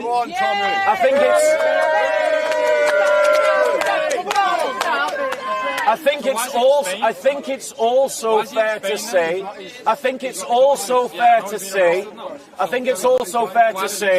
that most of us can perceive that our judiciary has been politicised, and that it is cracking down on people based upon their politics. Can you give any examples? Would you like to debate? Oh, no, do you mind if we... Let me finish my debate. Let me finish my interview with him. Step in here. And then we'll debate. So you can debate here. Yeah, come and stand here and we'll debate. Come and we'll stand here and we'll debate. Come and we'll stand here and we'll debate. Okay. Let me go around a bit. Okay. Hold on. Let me go around. Yeah, so carry on, Bob. I'll put a microphone on this gentleman in a minute. Carry on. Can you just give some examples of who they've targeted? Yeah, so for example, there's been members of the public that have been arrested for nasty tweets. Yeah. However... Inciting violence. No. Arrested for nasty tweets. Inciting violence right? is What did Nick Lowell's do when he spread information that led to a Muslim mob going around with machetes and knives? Wasn't that inciting violence? Was anyone attacked? Who I don't know. Hold on one second. What was that inciting violence? I don't know the details of the case. Exactly, you don't. So here you are. Hold on one second. But that doesn't contradict the fact that you're saying that they Hold on one second. You're saying you don't know the facts. But then you're trying to... Yeah, exactly. You don't know the facts. Thank you very much. That's not about the thing that you were talking about. Thank you. So let me tell you what the facts are. So, for instance, there are some people that were arrested for shouting at and swearing at the police and holding up placards saying whatever. They were part of the crowd of which a small minority were involved in violence, and they've been sentenced to years in prison. Who's arrested for not being violent? Right? No. Wait. Do we need names? Yeah, just examples of anyone that was actually arrested for political speech. Yeah, right. That we can wasn't find inciting violence. Does anyone know? No. Well, yeah. Tommy Robinson would be an example, actually. Yeah. Can you show me where Tommy Robinson incited violence? Multiple examples of him. Go on, give me one. I can't. Oh wait, I can't. He says Tommy Robinson incited violence. I asked him for one example and he can't give me one. Not one. Get out your one second. Get out your phone. Can you Google. No, wait. Get out your phone. Google where Tommy Robinson incited violence. Give us an example. Google. Come on. Go on, Professor Google. No. This is a two-way conversation. I know, but you've not answered any of my questions. I asked who's been arrested. Has anyone been arrested? Tommy Robinson. No, has anyone been Tommy arrested? Robinson. Okay, anyone Tommy during the riot? Robinson. Anyone during the riot? Tommy Robinson. Who during the riot was Right, arrested? hold on. So now he asked for an example. One second. Sister, please. Wait, let's... Peter Lynch. For what?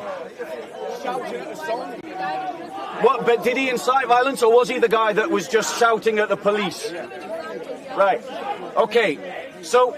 Wait, one second. Right, wait 1 second. We're not changing the topic. But Tommy Robinson wasn't. You're jumping around in the 1 second. Who's arrested at the riot? Your question. 1 second. You're changing your question. I'm not. That was the question I asked. Here's the question you asked. Who's arrested at the riot? Here's the question you asked. The very question you asked is, give me an example of someone who was arrested for political speech during the riots. No, you didn't say that. You didn't say that. You said. And we said Tommy Robinson, and then you said for inciting violence. Yes. And then we asked you for one example where Tommy Robinson incited violence, and you can't. Oh, right.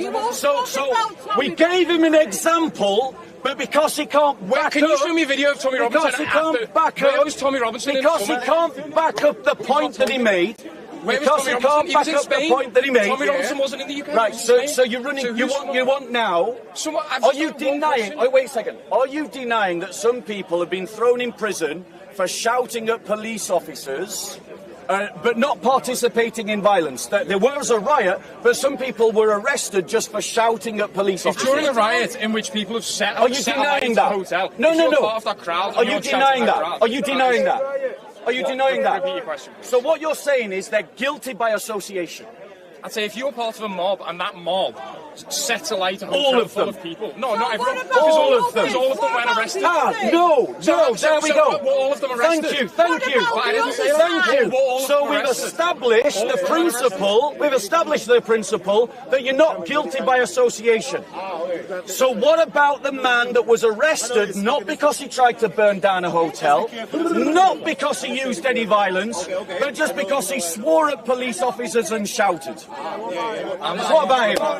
You don't know. I think you're part of a crowd, and if you're targeting police, swearing at police, and people are attacking police, I think that is inciting violence. So what about targeting police, attacking police? What and about? being part of a mob that's swearing at police? I think that is do you think it is a criminal offence to walk around the streets of England with a machete? Yes.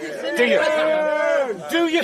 Do you think people should be arrested for walking the streets with machetes? Yes. Right. Of course. Can you name? What about attacking police officers and beating them? You're still not giving me an example of someone who's arrested purely for speaking. Right. I will give you.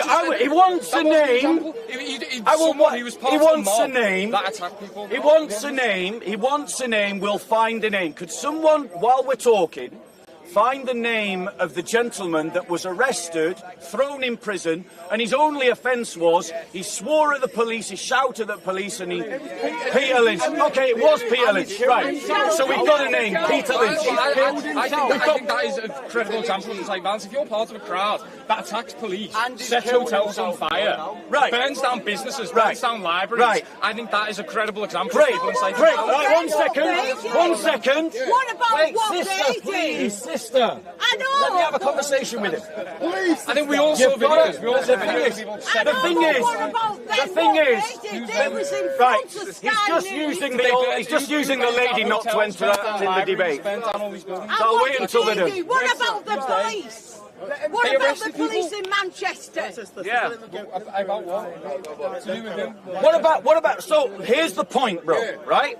You're saying it is legitimate to throw a man in prison for years who merely shouted at police officers.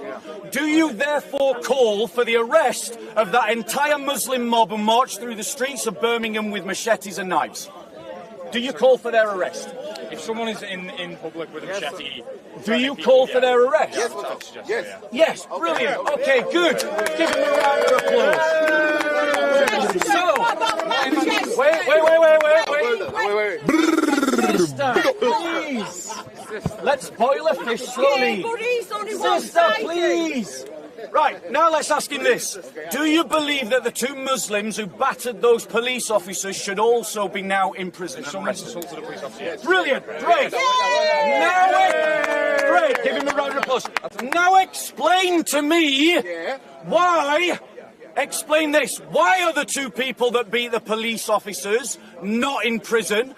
Why are the Muslim mob that walked around with the machetes not in prison? Why is Nick Lowell's, who lied about an acid attack that incited a mob to walk around with machetes, not in prison? Why is a Labour councillor that called for the slitting of throats the slitting of throats of people, why is he not in prison? Go and explain that. Why? Is that the same as going to court? Was the Labour MP not suspended? That's not the question. Hold on. Bob, why are they not in prison? Bob, can I do a correction?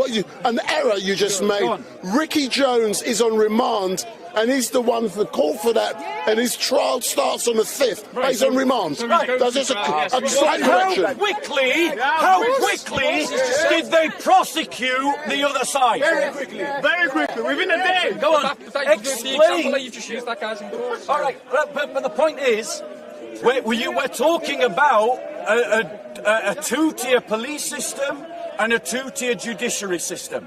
You asked for examples, I've now given you multiple examples. Explain to me how it's not two-tier policing and how it's not two-tier judiciary. I don't think there's an example of people arrested during the summer riots who were arrested not rightfully.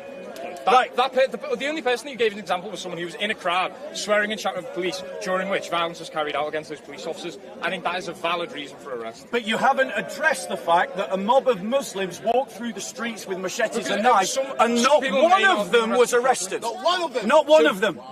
Okay, so some people may not have been arrested. Is that fair? But I think there was other people. Is that fair? No, that's not fair. But I thank you. Wait. Can I finish my sentence? Thank you. It's not fair. But he's going to justify the unfairness. Go on. Justify the unfairness. There's multiple examples of unfairness. Also, unfairness would be some of the people who weren't arrested during the summer. I think there's people who are arrested as a reaction. Give us an example. I cannot name every single protest of the thousands of people. But you demanded a name from me. Give me one example. Anybody who's give me one. Okay, so are you saying that every single person that was out in the summer protest was arrested? No, they weren't. No, we're not saying that. So I'm saying people. Do you think they should all be arrested? No, of course not all of them. On what basis do you make the distinction? People who incited and carried out violence against police. People who incited and carried out violence. How is swearing at a police officer inciting violence? If there is a mob and people are throwing things at police, lighting things on fire, setting buildings on fire, if you're part of that mob at the front, swearing at police officers and being a part of a crowd that is attacking them. In that moment, if you've been told to space, if you're then still going, that is definitely inciting violence. Right, no it isn't. If I, no it isn't. Right, so if I went no up, it isn't. So if I went up to no those it police officers over there, if I got to bricks the and started throwing at them, police and you were next to me swearing at them, shouting at them, you would say that you're completely... Yeah, Right. yeah. 1 second. 1 second. You see, the thing is, right, he is trying to justify an enforcement of the law against the summer working class white rioters, whilst wanting not to address the fact that we had a Muslim mob walking through the streets with machetes. What about the Muslim mob who, after the two Muslims assaulted the police officers, gathered outside the police station in Manchester, threatened the police officers in Manchester, threw instruments, eggs at the police station? Should they also be arrested? Right. Can you explain why they have not been arrested? I can't tell you every single You case can't or tell every me. single case. Is it But fair? I think the broad point that Is it people who fair? were arrested during the summer riots deserve to be arrested. Is it fair? No, I think there's lots of unfairness in the justice system Thank in you. every area. Great. So the Just initial... because one instance happens on a side Great. that you disagree So with... now, there's hundreds of innocent people in prison right now. Hundreds of innocent people. Hundreds of innocent people. Right. So now we've established that we have identified unfairness. Is it another name to call something that is unfair two-tier? Is that a fair synonym? No, it's not. I wouldn't suggest that there's been multiple instances of unfairness throughout the justice system. If some instances in certain areas aren't carried out the way they should have been, but if that just doesn't happen in another area, and what it doesn't happens, necessarily mean that two different groups... And So, what, well, 1 second. What happens if we can identify a pattern based on the groups of people? But you're going after this thing about white working class people. Do you not think that in the way that the rioters during 2011 were treated, they weren't white? The majority of those rioters, or a lot of them even, weren't white, but they were treated more harsh than they were this gone summer. They kept the courts open all night. They did that now? They did it, but not to the same extent they did then. No, they did it the same. Not to the same extent. No, they've done it the same. So I don't understand why you're focusing on the fact that they're white and they're from certain areas. Right. When Here's why. happened in London. Here's why. Here's why. It's a fair So question. what I think is... Here's why. Can I finish just Yeah, go the on. point? I think when we have these instances of mass riots, the burning of buildings, town squares, areas of cities that you can't go, I think those instances, in the height of, because of the disorder and the chaos that is created, I think that those instances are cracked down on much harder. And sometimes there may be cases of unfairness in that. Sometimes people may be grouped together. But I think once that happens, and if you get involved in that, I don't think you can go crying injustice when you've been part of that mob that is inciting such thing. In the same way in 2011, there was people who were like 16, 17, they just went out, part of mobs, and many of them are still in prison. They were put in prison for multiple years. So I think it's extraordinary circumstances that can occasionally... Can I reply? And that's just how I view it. Can I reply? Yes. So here's the problem. It is unfair when at the same time, during the same series of events, different groups are policed differently and the judiciary is applied differently. The whole point at which you interrupted the interview that I was having with Street Mike was when I was talking about... Yeah, you did. You interrupted an interview that I was having with Street Mike. That's fine. That's fine, bro. You're here now. You're here now. But the point is that the point at which you interrupted was the point at which I was saying that our political institutions have been captured for political ends. And one of the ways that we can see and we can discern that it has been captured for political ends is when the same crimes are being treated differently. We had a mob of Muslims carrying machetes and knives, and they were never tackled by the police. We had a mob of Muslims assaulting a police station and threatening violence against the police in Manchester. There were no arrests. And so when we see the same behaviour being policed and prosecuted and punished differently, it is fair to ask the question, why? And why do you think that Muslims, most of whom vote Labour, have not been policed and prosecuted in the same way that white working classes, who mostly vote Reform, if they vote at all, have been treated differently. Do you think that's a fair question to ask? To ask the question, why? I think it's a very fair question. The way that I would like to come back at that first. If this is the first time you've seen Street Mike, make sure you hit that subscribe button. So if this is the first time you've seen Street Mike, make sure you hit that subscribe button. Make sure you follow. Make sure you switch on your notification bell. Hit the like. Even if you hate me, make sure you hit that button. Go in the chat. During the previous government, You don't know him. how do you suggest that the Labour government has in any way implemented this two-tier policing? Because it was something that was accused of the previous government as well. Yeah. So I'm just curious, how has the Labour government, given the separation of our judiciary to our legislature, how do you think the Labour government has done that? Well, the separation between government and legislature is a porous separation.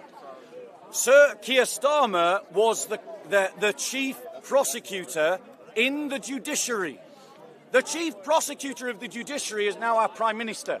And he cracked down very heavily in 2011. Do you not think that he has back channels to talking to the judiciary? Do you not think he has back channels by which he can express his desire to the judiciary? Friends and allies that he has in the judiciary from his decades of service in the Crown prosecution, that when they hear the Prime Minister saying that these rioters will be dealt with the full force of the law, that his allies go, yes, boss, we hear you, we understand, and we will do exactly what you say. And again, is it not apparent to all that Muslim communities who mostly vote Labour were not policed in the same way as the white working class communities who voted Reform? This is why it's politicised. That's two questions. Okay. Yeah. So, firstly, just to clarify, so your suggestion is that Keir Starmer, as Prime Minister, within a month of getting in, was going around back channels to courts and speaking to people that he was previously in, that they need to unjustly treat the prisoners, the protesters during the summer. And secondly, do you not think that he had, given his past in 2011 and his previous instances, do you not think that the language that he's used this summer was the exact same? You can go back and check the tapes. It was the exact same language that he used during 2011. He said, we're going to keep the courts open all night, we're going to go after them hard, we're going to do this, we're going to do that. So do you not think it's not a thing about the fact that they're white working class, and it's the fact that they were protesters who burnt down hotels, burnt down communities, burnt down libraries? Because he did the exact same stuff, if not harsher, in 2011, when the Conservative government at the time was actually very good. So it's all right, sister. So 1 second, right? The issue. I'm not prepared for this debate. Sorry, I've not got. Wait, you wanted to get involved, bro. Yeah, I just wanted to make a point. I've got all your different people jumping in on me. No, don't have a conversation. Brother, the way to do it is just to focus on me if you want to talk to me. I am, and I've got your sister jumping in on the side. Just focus in on the conversation that we're having. Because I'm angry, because I saw it on the result is focus on me. The focus I'm angry, is. Bob. No, she's allowed a voice. I've been heckled. I thought it was you and me. Well, I'm not interacting with her. I'm interacting with you. I know, and I'm not interacting. So well, there you go then. Okay. Thank you. There you go. That's how you do it at Speaker's Corner, right? So the point is, firstly, Sir Keir Starmer didn't make the policy in 2011. That was made by the government, and we can say that he's using that as a model for how he policed the riots that happened in 2024. Okay. But the point is, the reason why people are angry is because we see the duplicity of what occurred. We see the fact that Muslim mobs threatened violence against the police station in Manchester prior to the outbreak of the summer riots, what we're calling the summer riots, and they were policed differently, based upon 2 police officers that were assaulted. We saw that in Leeds there has been no massive crackdown, and that preceded the summer riots. So what's happened is you've got all these working class communities who just saw a gypsy riot in Leeds, a Muslim riot in Manchester, not being policed, not being prosecuted, and they went, well, if it's good for the goose, it's good for the gander. But then the government went, no, you can't do it. They can do it, but you can't do it, and as to double down on the fact that during the same summer riots, when an armed militia walked through the streets of an English city carrying knives and machetes, the police response was, no, could you take them to the police station, but could you use the local mosque as an armoury? Could you go and deposit your weapons at the local mosque? Big up local mosques. Everyone in this country is justified in being outraged at the duplicity and tyrannical use of power of our Labour government. Okay. Go on, Bob. Can I just go back to the point of how do you think that Keir Starmer, a month after getting into power, what are you, apart from he snuck out of number 10 and spoke to the judges behind everyone's back. Which is what I'm not saying. That's what you said. You said before that. No, I said there were back channels. Okay, back channels, back door. Yep. Okay. You're saying that he spoke to judges secretly. No, I didn't say that. That's what you said. You said back doors with no, judges. No, that's what you said. Okay, could you... I have not said that. You said as... No, I haven't said that. You said that stop trying to put words in my mouth. Okay, so what did you say right, then about so here's the thing. Back channels with judges? Sir Keir... I've got to go soon, Bob. Please. Sir Keir Starmer, our tyrant-in-chief, was head of the Crown prosecution for years. You don't be the head of the Crown prosecution without having allies, without having work colleagues, without having rapport. So when the Prime Minister now suddenly says we're going to smash down on these reform voters, what's he saying? But he didn't say, I want that Muslim mob arrested. No, just these rioters, these white working class, non-Labour voting rioters should have the full force of the law upon them. Those who are in the judiciary, who have been allies of Sir Keir Starmer, go, yes, boss, we hear you loud and clear. Big up the allies in the judiciary. That's Big up. what is happening. Okay. So do you not think that in 2011, when he was... He didn't. In the court, that was the policy of the government. Yes, but you're saying that his actions as a judge and as a lawyer... It wasn't a judge. His crown... So for those of you watching, my name is Wendell Daniel from Street Mike. If you love what you're seeing, make sure you hit that subscribe button. And did you like what Bob just said, calling Sir Keir the tyrant-in-chief? So big up. The hero. But in 2011 at that time... No, it wasn't him, it was the Conservative government. Can I finish the sentence? But the language that he used then during 2011, during the riots, in which they kept overnight, similar to what they've done now when they cracked down the riots, so those areas were from minority people, Labour voting constituencies in 2011 when that all happened. So why is that different? Because they were... There was no comparison. I'm not... There is. They kept the courts open. There was no comparison. You're saying that now, that in 2011 riots... You can focus on the same accountability as the people during these riots, okay? But what Bob is saying is that the people during these riots were not held to the same accountability as other people who rioted at this time. At this time. At that time, there was no comparison. Yeah, there was no counter riots to the 2011 riots. There were no counter mobs. There were no groups walking through the streets with machetes in the 2011 riots. I'll be clear. Anyone who tried to burn down a hotel or use violence against the police needs to be prosecuted. Peter Lynch was not one of them. No. Peter Lynch did not use violence against the police. All he did is shout at the police. There are countless protests in England where people... There are countless examples every Saturday. One second. There's countless examples every Saturday of pro-Hamas terrorist mobs walking through the streets of London and using violence against other people, against counter-protesters, against police. And they are not arrested. And that has been happening every Saturday since October the 7th. So we are right to say that there's two-tier policing. We're right to say that it is a captured judiciary? And why aren't the Muslim mobs who support Hamas terrorism being policed in the same way as the Patriots were policed yesterday?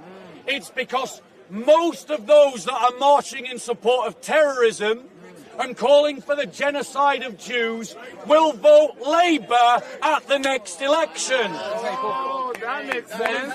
One of the points you made, I've got to go after this good debate, last point. One of the points that you made was that this is to do with Keir Starmer and Labour in government. But the so-called hate marches that were going on... What so-called hate marches? So last year... You mean the ones that are still happening now? Yeah, in response to what's going on in Israel. That are not policed by riot police, in which multiple people are attacked. Buildings aren't being burnt down. No one's being killed. Like that. But people are being attacked. No one was killed in the summer riots. Just to finish with... Except for the victims that sparked them off. Okay, so these so-called hate riots that were happening, that you think haven't been policed, they haven't. Okay, let's say they haven't. Let's say they completely let to do what they want.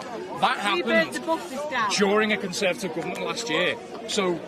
If that's the case during Conservative government, why? I think the point I'm trying to get at, what has Labour done to change that? Because your point is okay, right? So, but why have the Tories? Why is it a Labour thing? If they're the same thing. That's a fair point. Okay. It's a fair point. That's what I don't get. It's a fair what question. Has Labour done? It's a fair question. It's a fair question, and it's a very fair point to the thesis. It's a counterfactual, so it should be addressed. The Conservative Party and the Labour Party follow the same ideology. They are ideologically the same. The only difference between our current Labour Party and our current Conservative Party is difference of management styles. Ideologically, they have the same worldview, and that's why they behaved in the same way. If the Conservatives had won the same election, the last election, I would not doubt that we would still see a two-tier judiciary and a two-tier policing. The problem is our entire elites, our entire ruling class of you, which you seem to be an apologist for, our entire elites, our entire ruling class So is it Keir Starmer are frightened, our entire elites, our entire ruling class are frightened of widespread civil unrest by the Muslim community, and so they let them get away literally with anything, including the rape of thousands of girls in the north of England. Yes, they do. Yes, they did. How long did those rapes go on for before they were finally tackled? Which rapes? You don't know. I've got to go, but... Right. You don't know. Wait, you don't know about the child grooming that's gone on in the north of England. So you don't know about it.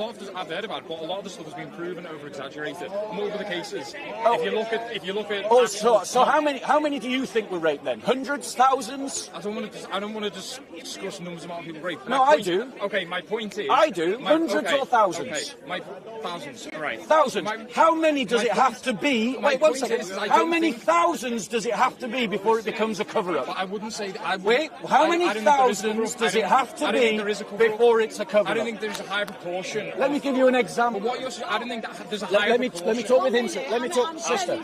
I've got to go. Right. Just last point. Last point. I do not believe that there is a higher proportion of Muslim people who rape people than white people. I do not. I've looked up articles. The grooming gangs and those that are being arrested for them. You look at the list of names. A vast majority of those names are Muslim names. I don't believe if you were to look up rape, paedophilia, all these sorts of things in the UK, if you were to get crime statistics up, it does not show that there's a high proportion. You can look it up. No, it does show it. 1 second. There is not. There is instances. 1 second. It's the nature of the crime. There is instances the way the crime was carried out. Yeah, there is instances of grooming gangs. Some of them being Muslim. You try to diminish it because it breaks your narrative. I'm not diminishing. You are.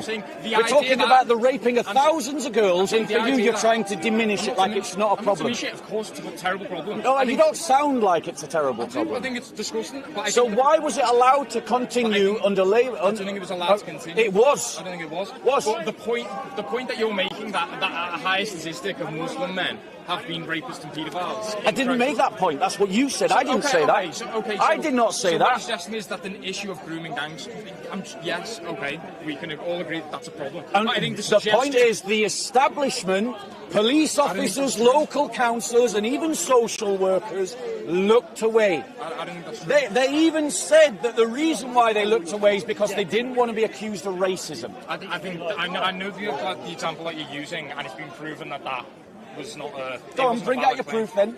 You were the one that so it's just to making a claim. You were the one that used the evidence. Give me an example. But you were the one that used. You wanted examples. Give me an example. You're the one making the claim. I'm saying that I don't think that's true. So I'm saying. So you're making a claim about evidence. Right. I'll give you an example. You want an example? I'll give you an example. Right. I'll listen to this. I'll give you an example. He wants an example. Right. Decades ago, I remember watching an interview with Jack Straw on what's the Channel 2 news broadcast that comes on every week on Channel 2 late. It's News Night. And on that interview, Jack Straw tried to talk about the fact that Asian gangs were targeting white girls as easy meat. Jack Straw was pulled through the ringer, and this was years before Tommy Robinson's march in Rotherham, right? No, Jack Straw said Asian gangs, right? Right? He was pulled through the ringer, and he was sanctioned by the Labour Party. He was sanctioned by his boss, Tony Blair. And the issue did not become a national story until Tommy Robinson took the EDL and marched through Rotherham, and that's when everyone started paying attention. And I come from the north of England, and let me tell an apologist for the elites. This crime is still going on. It is still happening. It has not been stopped, and it is still occurring because of Muslim, not Asian, grooming gangs. I said that I don't agree with the statistics. I've got to go. All right, take care of yourself. Sir, before you go, have you enjoyed your debate with Bob? It's been good, yes. Good debate. Excellent, thanks a lot. Thanks. I don't know the man. He got on the bus. Yeah. Sat next to me.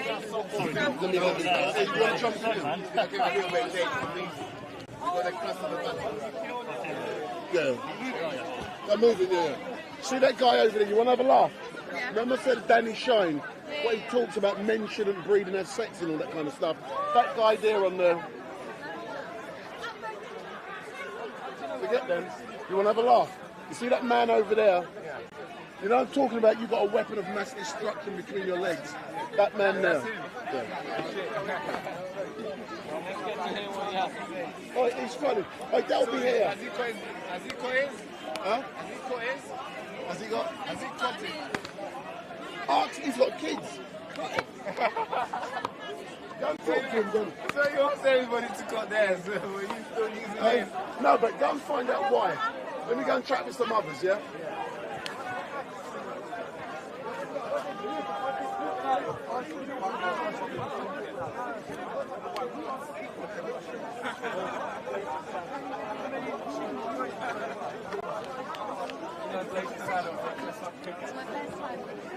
Is there anyone I should be talking to? I'm making Can I do it on film? No, Because I'm live. No. No, don't run now. I'll do it. I'm a TV producer. I'll do it offline. So say that again, and the people watching can hear. So I'm looking for some really interesting people. What interests you? Religion? No, a range of different topics. It can be anything from religion, politics, immigration. What I would suggest, there's a man over there. See the white guy? His name is Danny Shine. Where am I looking? Over there. Come. You will laugh at Danny Shine. Yeah. He's over there. And he argues that men shouldn't breed and children shouldn't be brought into this world. Yeah, no, I saw a little bit of his piece. You've been there already, yeah? You've Danny Shine. You've got Bob over there, he's well known. I like him, yeah. You like Bob? Yeah. Let me see who else is here. But it's mainly really... Yeah, they've all got YouTubes. Huh? You're live the whole time? I'm live, yeah. Okay. Let me see. You got a guy over there called a Big Nose. The Big Nose. What is his thing? Like, what is he? He just talks rubbish. Okay, right. Hey, follow me. You want to talk about Donald Trump? I want to hear someone talk. Yeah, come.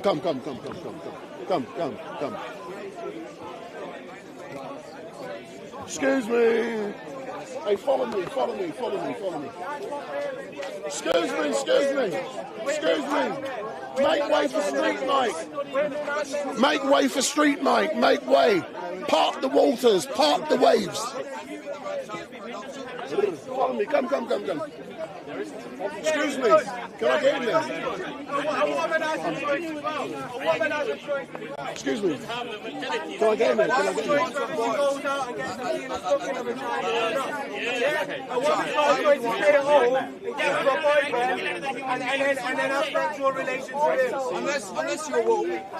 Unless you're woke. So can I ask you a question? Can I ask you a question? Good, Donald. I want to chat with you, man. Let me ask you a question. You like this debate? Come. Let me get out the crowds. Yeah, it's funny.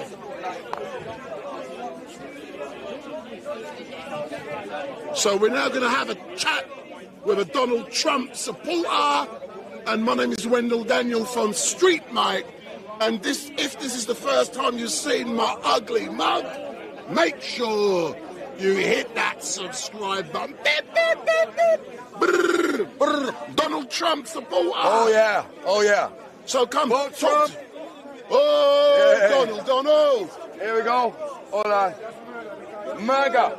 So, sir. Make America great again. So if you look at the camera. Yeah. So we're now approaching a historical time in American history where Donald Trump might be elected. I believe will be. Yeah. I'm pretty much 99% sure that he will be elected. And there's only 1% that I believe he may not be elected, and that is if we do not do due diligence. Big word. Due diligence. Yeah. Well, hold on. All right. Listen, I can't read. I'm uneducated. Yeah. How can you use the word like due diligence?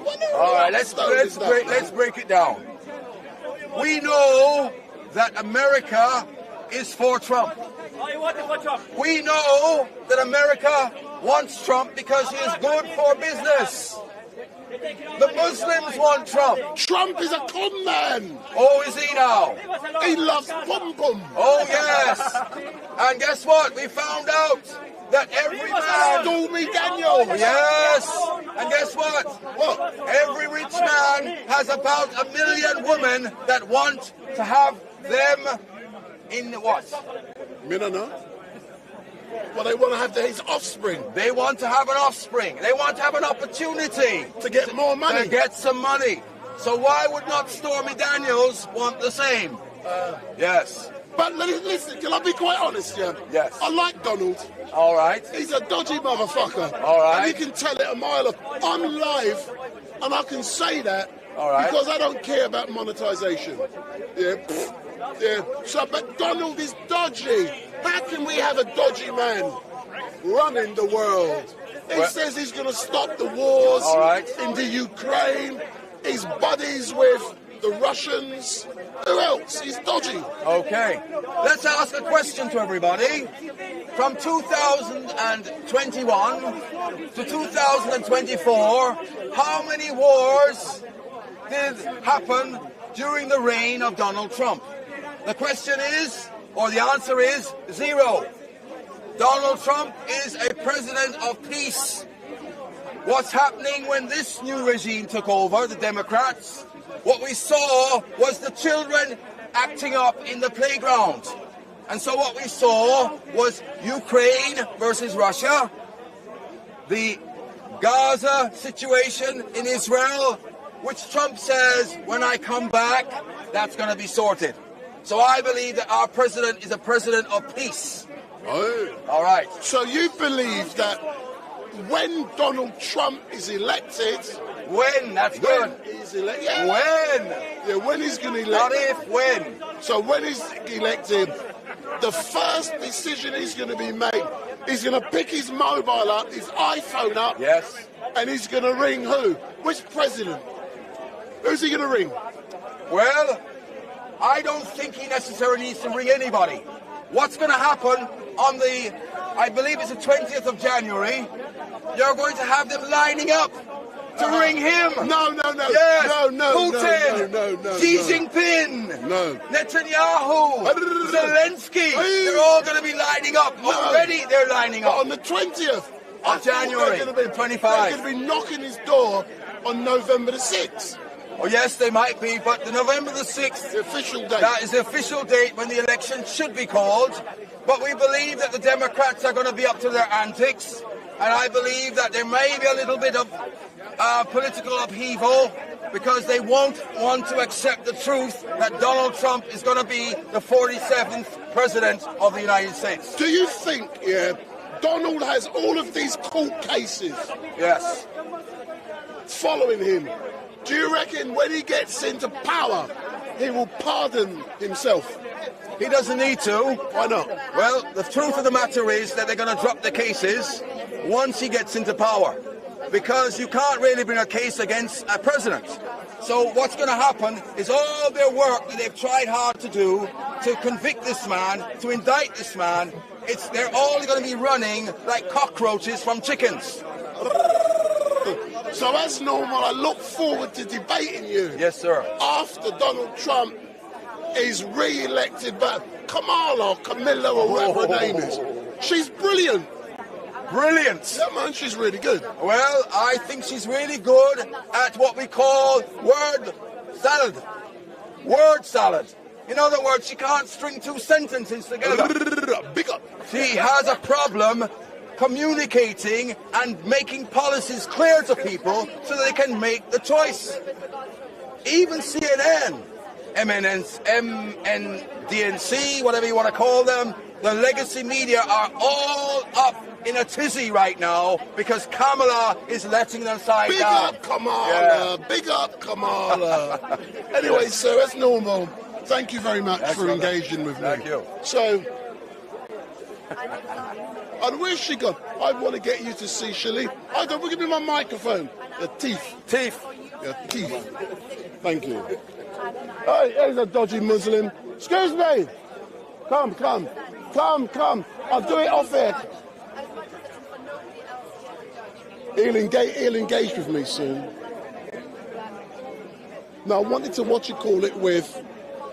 she gone, Shalini? I was going to do Shalini. You'll like Shalini. She's walking around. She's a little Asian lady. No. Hey, come. He's fire. Oi, come. Oi, Siraj. Hold on. Oi. He's got his handlers, man. Siraj, man, you know you leave Siraj for Street Mike, man. Siraj, this is the biggest man in Speaker's Corner, man. Siraj, hey. Shall we go to him? No, don't worry about it. No, in a minute, no. Let's talk about Tommy Robinson, man. I told you that guy. No, his thing was yesterday. Come. He's in custody. Let's talk about Tommy. I know you love... So listen, yesterday we had, come round, Uniting the Kingdom 3. Yeah, with Tommy Robinson, yeah. And over 100,000 patriots were in London celebrating. Yeah, and so... Come, don't be scared. So I know you love Tommy Robinson. I love him. Yeah, man, you like Tommy. Why do I like him? Because he's a patriot and he's doing so much great stuff in this country for the people. Low level. Why'd you say Tommy's a low level? We talked about this a long time ago. Yeah? No, but we're talking to new people today. He has no job. I bet he finished university. Look in the camera. Yeah, we know him anyways. He works for he's no job. For the Zionist. He's got no job. Low he works level, for Zionists. Low level. Low level. He works for the Zionists. So where do you get all of this evidence He's part from? of the problems. You get this all from Professor Google. If he would have enough education and qualifications and job, he wouldn't be bothered all these nasty things he's doing now. But tell me something. He's paid. I've seen him wearing the flag of the Zionists. But tell me something, And he Siraj. never attacked. Okay, he's not against the Zionists, but he's against the Muslims only. But you know why he's against some Muslims, not all Muslims. Some No, he's Muslims. against Muslims. Some Not Muslims. some Muslims. Some All Muslims All who Muslims. were. Hold on. No, I he's love against all everyone. Muslims. When they were doing the riots, they were against Muslims. The only thing they attacked was Muslims, mosque or Muslims, nothing else. Who's they? The low-level people. Oh my! I was under the impression, Siraj, that you were a big man's underling. They are Muhammad hypocrites. Let me tell you one thing. was training you. No, they are hypocrites. The low-level Mr. Christopher, what's his real name? Christopher, Stephen. Yes, his name is Stephen. So the low-level guy, you know what he does? Every time opening his mouth talking about Muslims. Muslims are taking UK. What about UK? Who took UK? Who took over? UK is a pagan country. But who took over before Islam? Christians. So if he's talking about a religion which takes over UK, it should be Christianity, not Muslims, Islam. So now let's go back to the paganism, not Christianity. But anyways, Christianity and paganism is the same to me. But you know, I like you, Siraj. What do you intend to do today? Is there anyone who you focused on? Bob today? You're going to debate Bob? That guy is coward. What, Bob? Yeah. Why'd you call Bob a coward? Everyone loves Bob. Look in the camera. Tell people why you think Bob's a coward. I'm his nightmare. Why? When I go there now, I bet he's going to run away from me. Yeah, but why's Bob going to run from you? Ask him. Muhammad Hijab's underling. Ask him. Why he goes to the Muslims but he doesn't come to me? That's a question. He might think you ain't got the intellect No. to argue with him. No, he knows. You can Many argue with him. times I educated So him. you're going to debate him? I bet he comes. Huh? Ask him to come. Yeah. I asked him many times, even time. And I know you love to debate Shalini as well. Shalini, no, she's drunk every time. Every Sunday she's drunk. So I have no time for Shalini. Anyway, Siraj, you know I like to engage with you. How come you're so early today, man? Did you get kicked out of bed? And one thing I'm mentioning here, Yeah, go on. people think the Zionists that are attacking Iran are not the Zionists. Those people are United States of terrorists and its puppets, but using the name of Israel and the Zionists. Zionists and the Israelites cannot fight one-to-one. The only thing they do is seeking help the United States of terrorists and its puppets. We know that.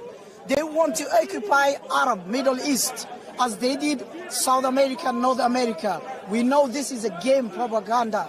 They want to ruin Arabs' land and take over Arabs' land, and this is what the Jewish people want, because they say it's greater Israel. It's not greater Israel, along with greater United States of terrorists. They work together. Their mission is to destroy the Muslims and Arab countries and take over Arab lands. I bet any Zionist to go fight one-to-one, straightforward, without air strikes towards Lebanon, or Hezbollah, or Hamas, or Yemeni. No one, none of them can do this. None of them. I'm challenging. We know them. When you come to the ground invasion, what's happening in Lebanon now? They can't even pass the border. We know that reality. The Zionists are coward. We know that. And Israel, Allah told us, they like to be given 100 years, 1,000 years to live longer. Sorry. So Allah said, Quran chapter 2, verse 96, the Israelites love to live longer, which means they're not ready to die, they're not ready to fight. But people are wearing the uniform of Israel and Zionists representing Israel and the Zionists. Every mission is happening in Iran, Hezbollah, the bombs, all that is United States of terrorists, and they're hiding themselves. Coward. We know everything. Even Hamas, the people who destroyed Palestine are not. It has nothing to do with the Israelites. They're using in the name of Israelites and the Zionists. Cowards. We know That's that. normal, Siraj. We know that. We have seen Ethiopian soldiers and Hindus fighting for them. Excellent stuff. Siraj, Ground invasion, 1-to-1. Without nuclear and airstrikes, they will lose. Even United States of terrorists and its puppets. We know the fact. Big up. Big up. So that's Siraj, a well-known rebel. He always comes back. The difference, Hezbollah are killing the soldiers, the coward soldiers. The difference, the Zionists and United States of terrorists and its puppets are killing civilians, children, infants, babies, and women, innocent people, and elder people. See the difference now? See, when they're not going to destroy where the civilians are, but they're attacking. Their target is the Zionist air base or whatever military base. See the difference now? The world is watching. Have you seen now who is the hero now? The leader, the only leader who was fighting against defending his land, Sinwar. Can Netanyahu do this? Netanyahu? Can he do this? He can't. You're as bad as Shalini with his name. Going under the shelter. Netanyahu, under the shelter.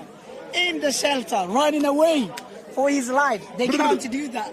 Cowards, we know Siraj, I love you, bro. And we catch up. Israel attacked. This is media, Western media. The reality is not Israelites and Zionists. Excellent, Siraj. Thank you, sir. I'll catch up with you. So for those of you who are watching, my name is Wendell Daniel, and welcome to Street Mike, and we're coming to you live and direct from the streets down here at Speaker's Corner. In a few moments, I want to engage with the Messiah, DJE Media. Make sure you follow DJE. You make sure you follow DJE. So DJE, come down. Come. Let me ask you a quick question. So my man DJE Media. So have you hold up. Just talking to Norman. So have you enjoyed it down here at Speaker's Corner today? It's been very interesting. Yes. Yeah, what was interesting for you? The amount of people here. It is, isn't it? Debating. Yeah. Peacefully. Have you learned anything coming here? Not yet. But... Not yet, all right then. But I know it's going to be great. Excellent. Thanks a lot. So let's get some more debate. So I'm going to give you guys in the chat a choice of who we're going to talk to.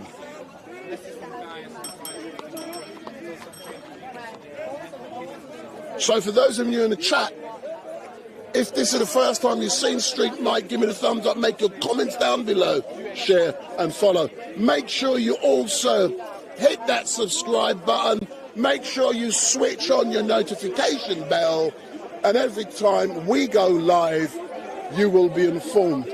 But next week, Street Mike will not be at Speaker's Corner. Next week, I'm not going to be here. I'm going to be going down to Tottenham, a church in Tottenham, where the guy on the stage yesterday with Tommy Robinson, he's the minister down there. So that's Ricky. So next week, I'm not going to be at Speaker's Corner. Instead, I'm going there. But when I finish, when I come back here, I will be coming to Speaker's Corner. But when I do, I'm going to be a heckler. Big nose. So when I do, I will be a heckler down here at Speaker's Corner with no camera. So I'm going to be a heckler down here at Speaker's Corner. So Big Nose, how are you today, sir? I'm fine, thank you. And you? So how comes I didn't see you yesterday supporting Tommy Robinson? I was there, actually, I was. So come round, people got to see you. So where were you yesterday, Big Nose? So I came actually in a different... Who's he telling me shut up? Excuse me. Hello. Why are you telling me to shut up? Who do you think you is? Anyway, carry on. He's probably never been to Speaker's Corner before. They'll come and arrest you. So, what are you doing down here at Speaker's Corner today, sir? Are you enjoying it? Well, let me clarify. I was there actually with a different mask. I even came very, very, you know, where you were, the stage.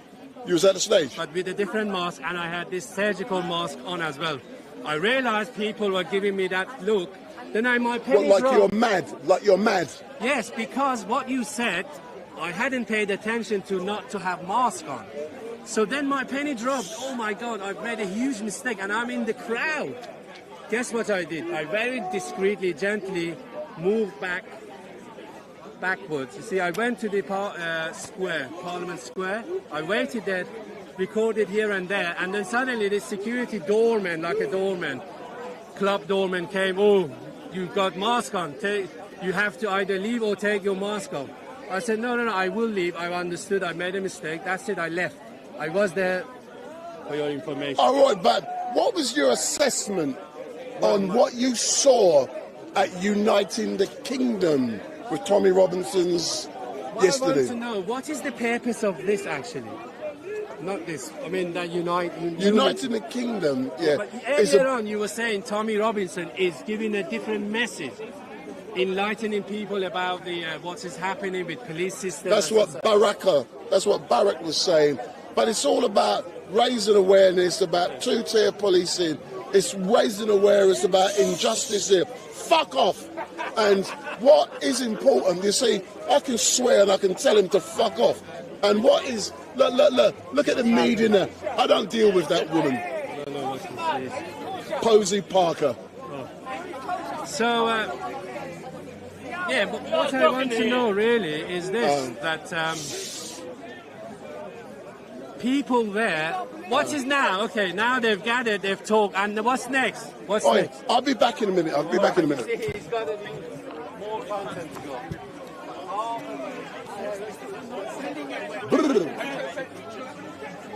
Excuse me.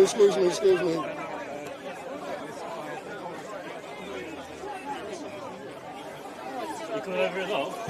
They'll kick you out in a minute, trust me. Why? Because we're men. That funny character, right? Yeah.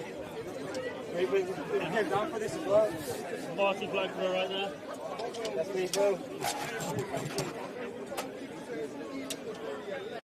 I've never been down here before. I've never been to Speaker's Con. It's a new experience. How are you doing, buddy? All right? Yeah, not too bad. Good, bro.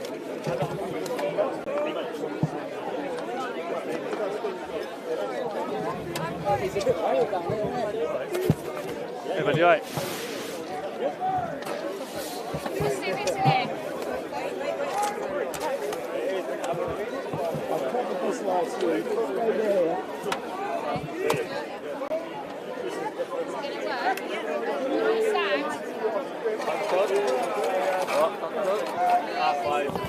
So for those of you who are watching, my name is Wendell Daniel and welcome to Street Mike. And I don't normally cover this, but today I've decided I will after... We are gathered here today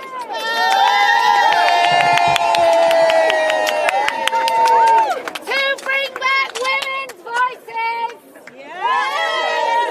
at Speaker's Corner, especially in light of what's happening to women in Afghanistan. Because we say to those Taliban fucks, let women speak! Now we will keep coming here. We will keep coming here until every single woman around the world is allowed to show her hair without being imprisoned, is allowed to use her voice, is allowed to sing in public if she so desires, and we know that those restrictions happen to men as well. But there are men occupying women's spaces all over the world, and in other countries that includes the space of their own fucking voice. So, shut your fucking mouth. So, brave boys, we will be saying, stick your reasoning and your rationale that women aren't allowed to speak up your proverbial arse, because those women in Afghanistan, they can't speak. It used to be, I used to read this speech in 2016 about those women are not allowed names in life or death. They're someone's mum, they're someone's sister, they're someone's daughter, but they are not someone. Not to the men in their lives, not to the government, not to the people in control. And I kind of thought that was about as bad as it could get. And now, those women are not allowed to speak to each other in public. No one is allowed to hear their voices. And why not? Because those men are so afraid of what happens if they do. And then in Iran, and also in Afghanistan, and remember, and I'm just saying it here again, I know I've already said it, those women had rights. 40, 50 years ago, those women had rights and freedoms. And it only took a theocracy, a dictatorship, and so many to turn a blind eye. There's no marches. Have you seen any marches for those women in Afghanistan? I've not. I've seen no marches for those women. I've seen no marches for those women. I've seen no marches for the women in Iran under the Islamist dictatorship and Hezbollah, who are told that they cannot show their hair. That what happens if they are imprisoned, if they show their hair, or if they sing. And the morality police come and find them, and then they are never seen again. So,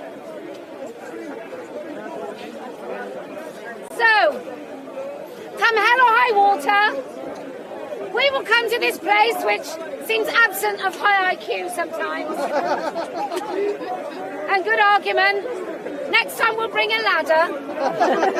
And we will continue to speak in this space, because I don't know about you, but there's a lot of small dick energy. Teeny tiny. But there's not very much ovaries of steel energy. Oh, there is now. So we are bringing the ovaries back.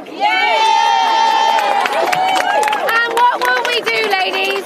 We will let women speak. Well done, everyone.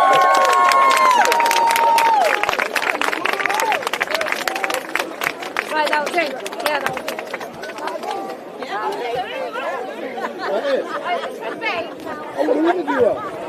She won't let me, you know. She won't let me. She won't let me.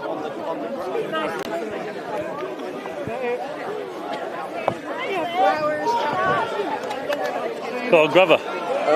Grab her. Hello, darling. Last time I said she banned me from talking. Oh, dear. Let me see.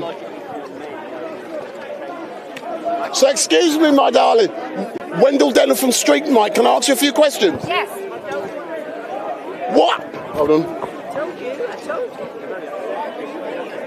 you. So if you look in the camera, I'm currently live. Hi. You might not remember me, but, you know, I'm everywhere, and I try to be impartial. So tell me, what has it taken for yourself and so many great ladies to come down here to raise awareness about issues that are important to you? Well, we used to come here, but men's voices are a lot more powerful than women's, and so we couldn't be heard, and so we abandoned it. And then I just felt it was just too testosterone here, and there's not enough women's voices. And what the things that have happened to Hatton have been deeply distressing. And the last time I walked through here, I saw a woman. She was surrounded by men, and then I saw the police remove her. Might have been for her own safety, but it just feels like there's a little bit too much of that going on. So as a woman who thinks women should be allowed to speak in public, I've decided to return to this space so that these, a lot of men are around. What? With limitation powers. What limitations? Beyond your powers against men. Why? I just don't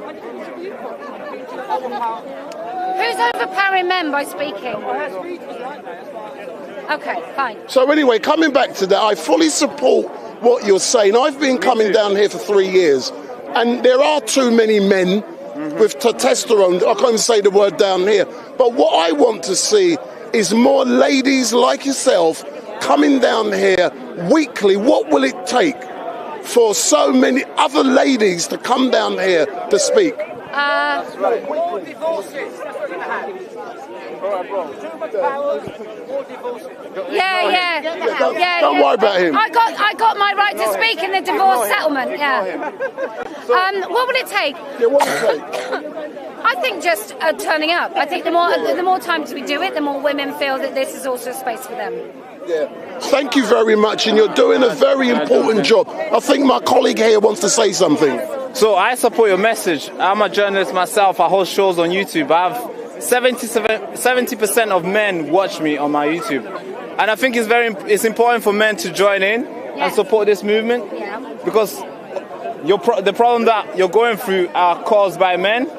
So I think if you can get a lot of men involved into this movement, it will be important. So I would like to invite you on the show and speak to these 70% of men who watch me. I'm more than happy. If you go to my website, how can I contact you? You go to my website, letwomenspeak.org. So is it it's on there? Where? Yeah, if you just do that. So that's Barack asking, what's your name so people don't know? Kelly J. Keane. Letwomenspeak.org is where you can find it. Thank you very much. All right, you're very welcome. Yeah, that'd be great. It's a pleasure to see you here as well. Thank you. So much. Excellent. Thanks a lot and keep up the good work. All right, cheers, Thanks a lot. So, for those of you watching, my name is Wendell Daniel from Street Night, and we do try to engage with everyone. It is important. I don't care who you are, black, white, pink, blue or green, and I want to see more ladies down here. So, are you glad to be down here? Of course I am. This is what it's all about, isn't it? Excellent stuff. Thanks a lot. Say that again? Oh, it did. and it works. Yeah, no rubbish for Wendell Daniel. Thanks a lot. Hello. Not too bad. I didn't realise you were down here. I come down here every Sunday. Do you? Yeah. I'm one of the some people are the regular debaters, but I'm one of the well-known cameramen. Oh, there you go. That's, you know, when you see me away from here, I teach it here. You'll never see, I tell you. He's a top man, absolute legend. Everyone knows me. Yes, Yeah. yes, and this guy, and this guy. So go round in the front there. See, this one is Barack. He's What's your YouTube handle? Street Mike live stream. Excellent stuff. So thanks a lot. So Barack, if you look into the camera, you've just had the chance to engage with Kelly. So what was that like for you to be down here and then seeing the message she has?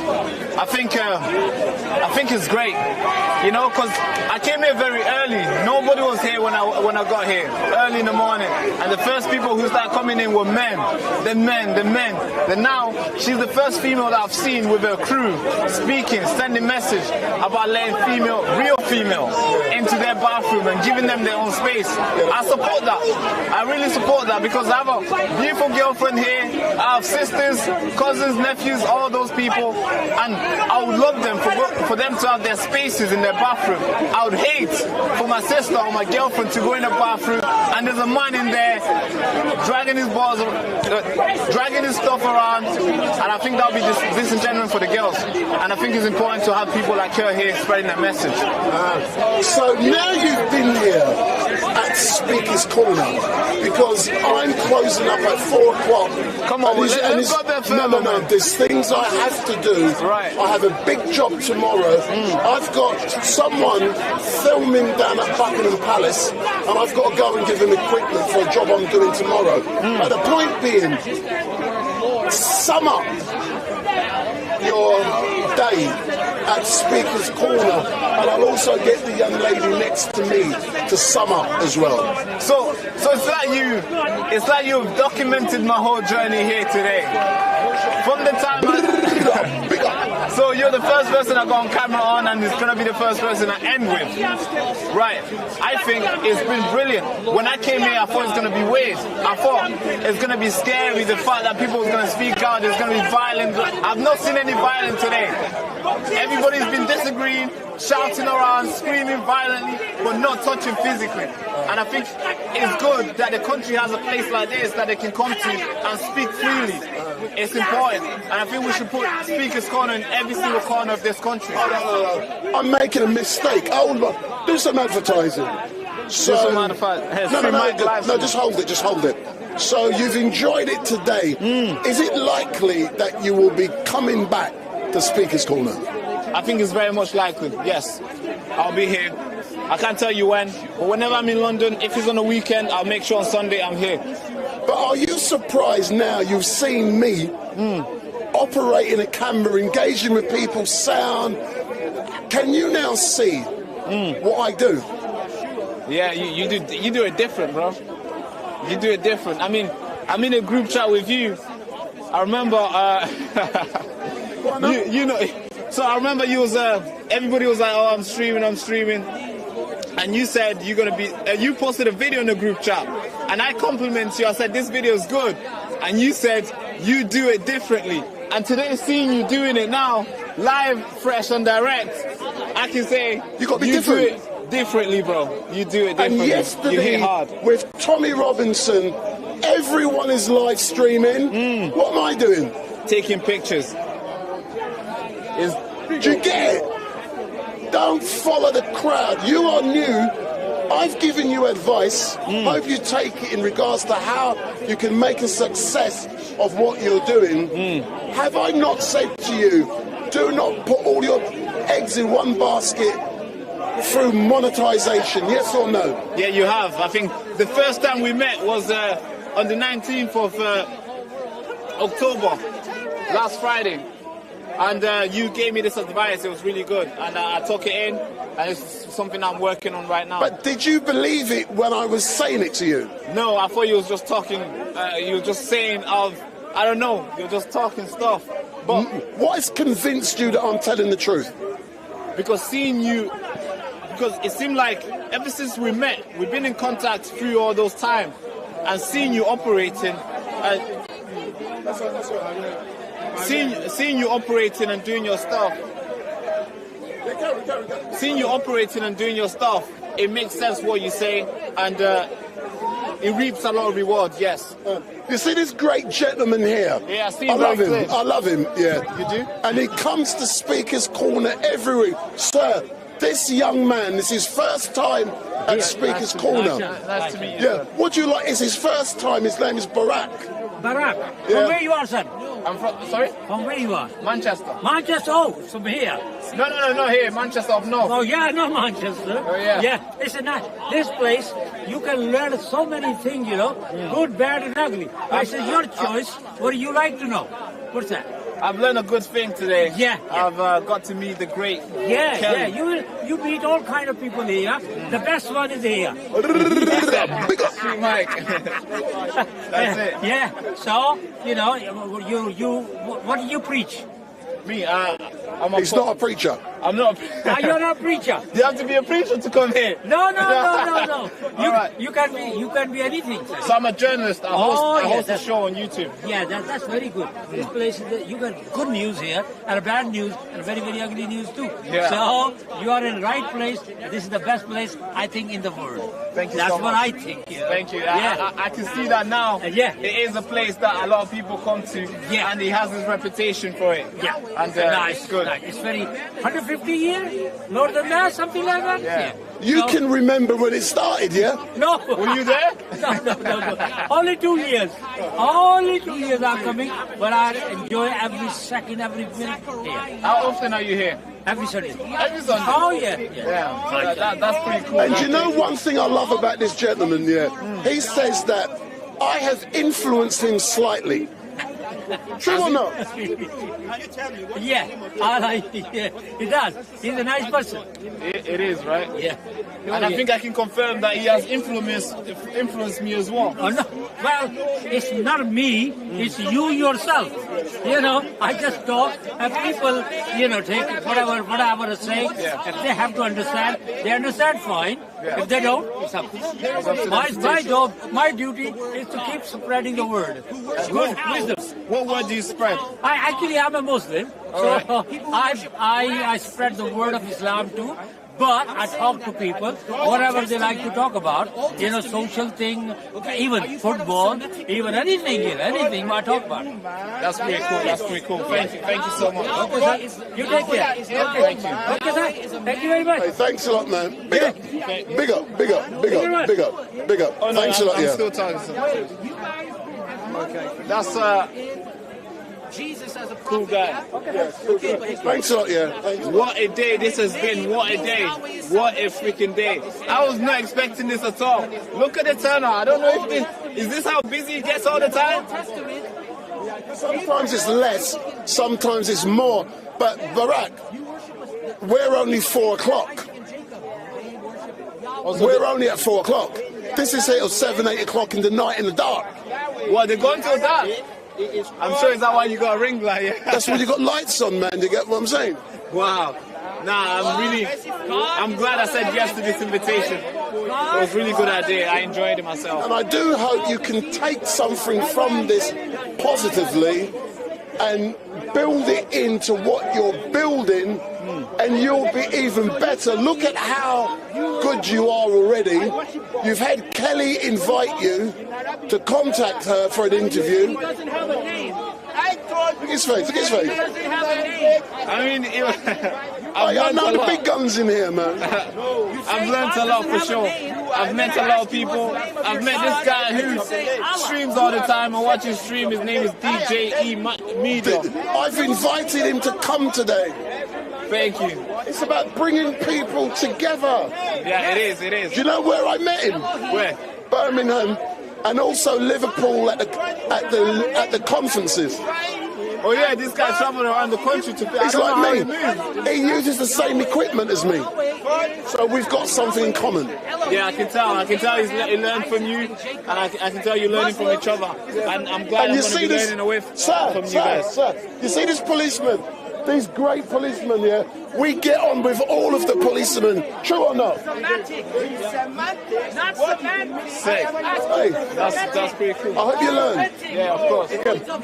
See these policemen, once you get on with them, yeah, you find out things.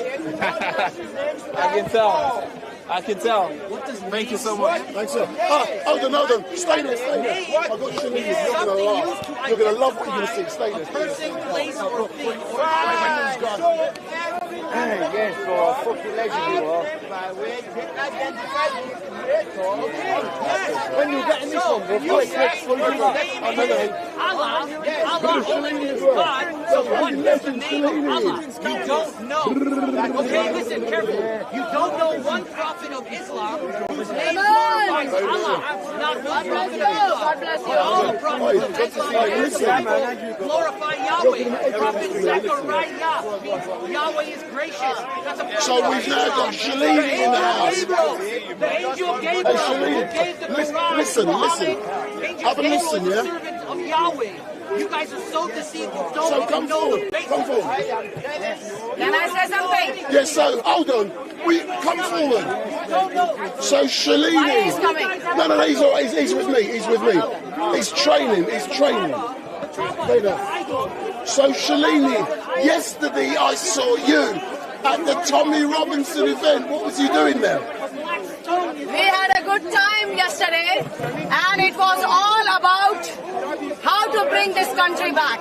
And back to its own culture, to its own traditions, and to its own values.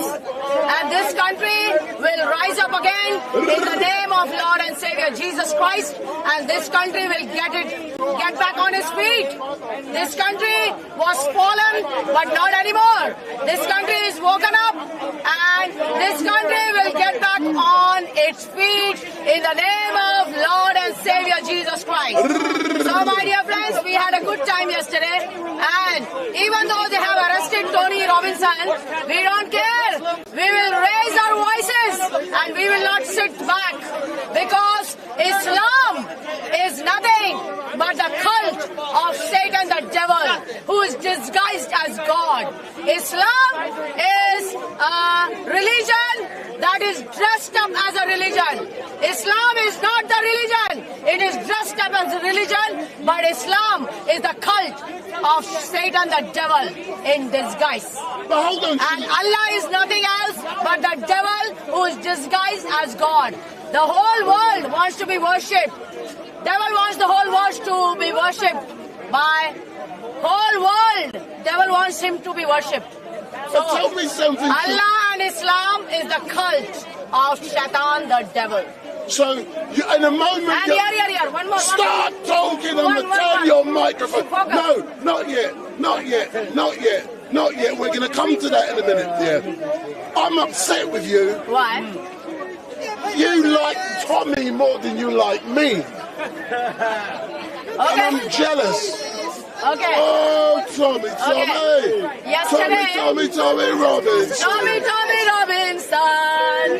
You know, yesterday, Brother Street Mike was on the stage. I was trying to follow him. He said, no, I'm on the stage. So I went away. So, you know. Oh, my God. Oh, I missed my job. Okay. Mr. Street Mike, last time, one donkey of Muta Muhammad follower, he told that Aisha, okay, in my last video, one donkey of Muta Muhammad follower, he came in the end and he said, you know, Aisha was not 3 years old, Aisha was older, and you know, Rebecca was only 3 years old. So, I'm here to debunk that nonsense of Islam. So, I'm going to read one verse, yeah? So, my dear friends, I'm going to read from Genesis. I'm going to read from Genesis 24.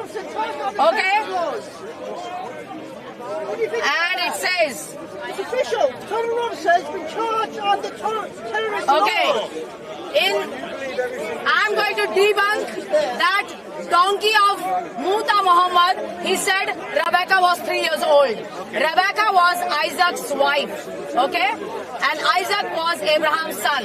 Rebecca was Isaac's wife. And he said Rebecca was 3 years old. You know this filthy Islam, they teach them that only.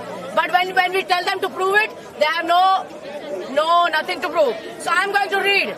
Okay. And it says,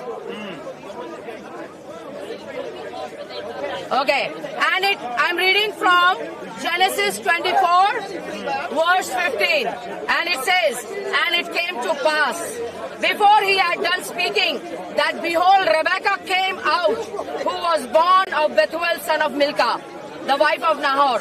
And the damsel was very fair to look upon, a virgin, neither had any man known her.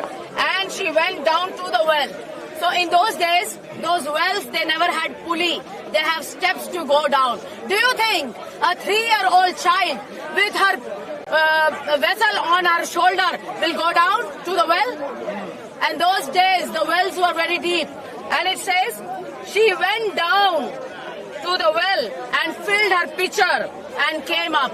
Do you think a 3-year-old child or a little girl can bring the water from the well from down and bring it up? No.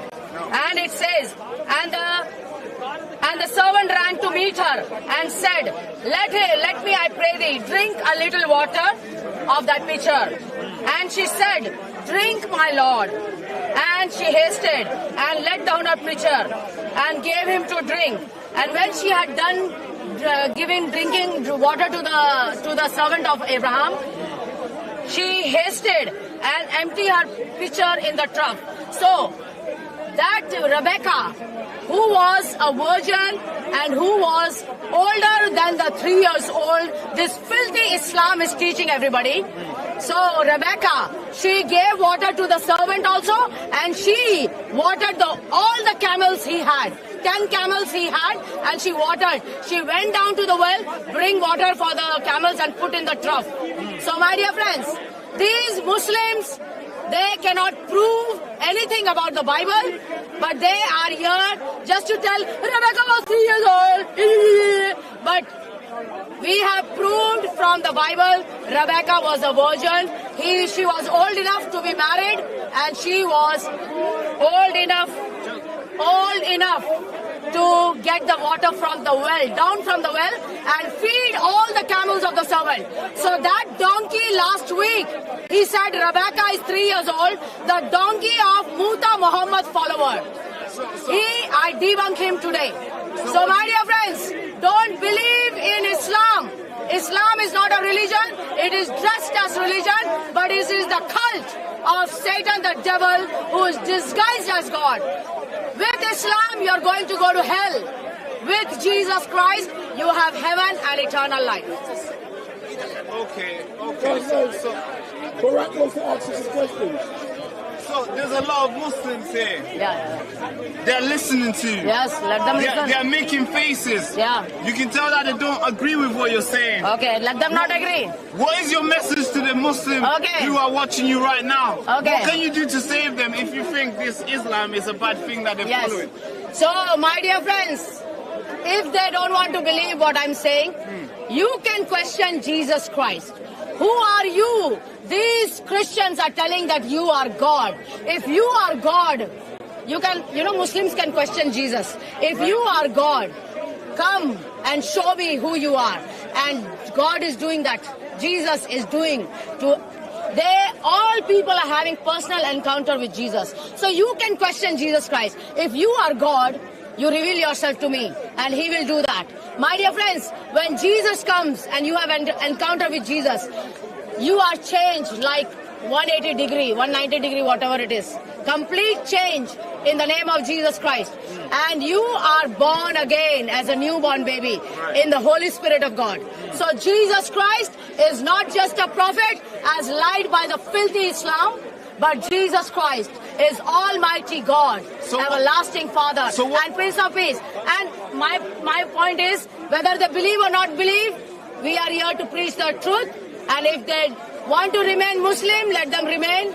But with Islam, you are going to hell and eternal damnation with Allah the devil and Muhammad the black dog of Allah the devil.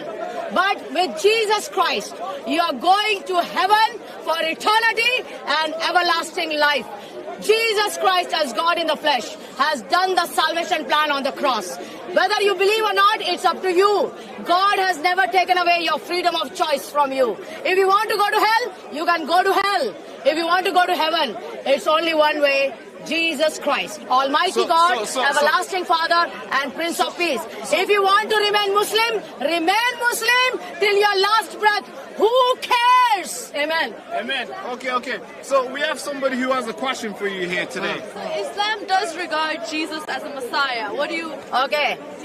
Your Isa is not the same Jesus Christ. No.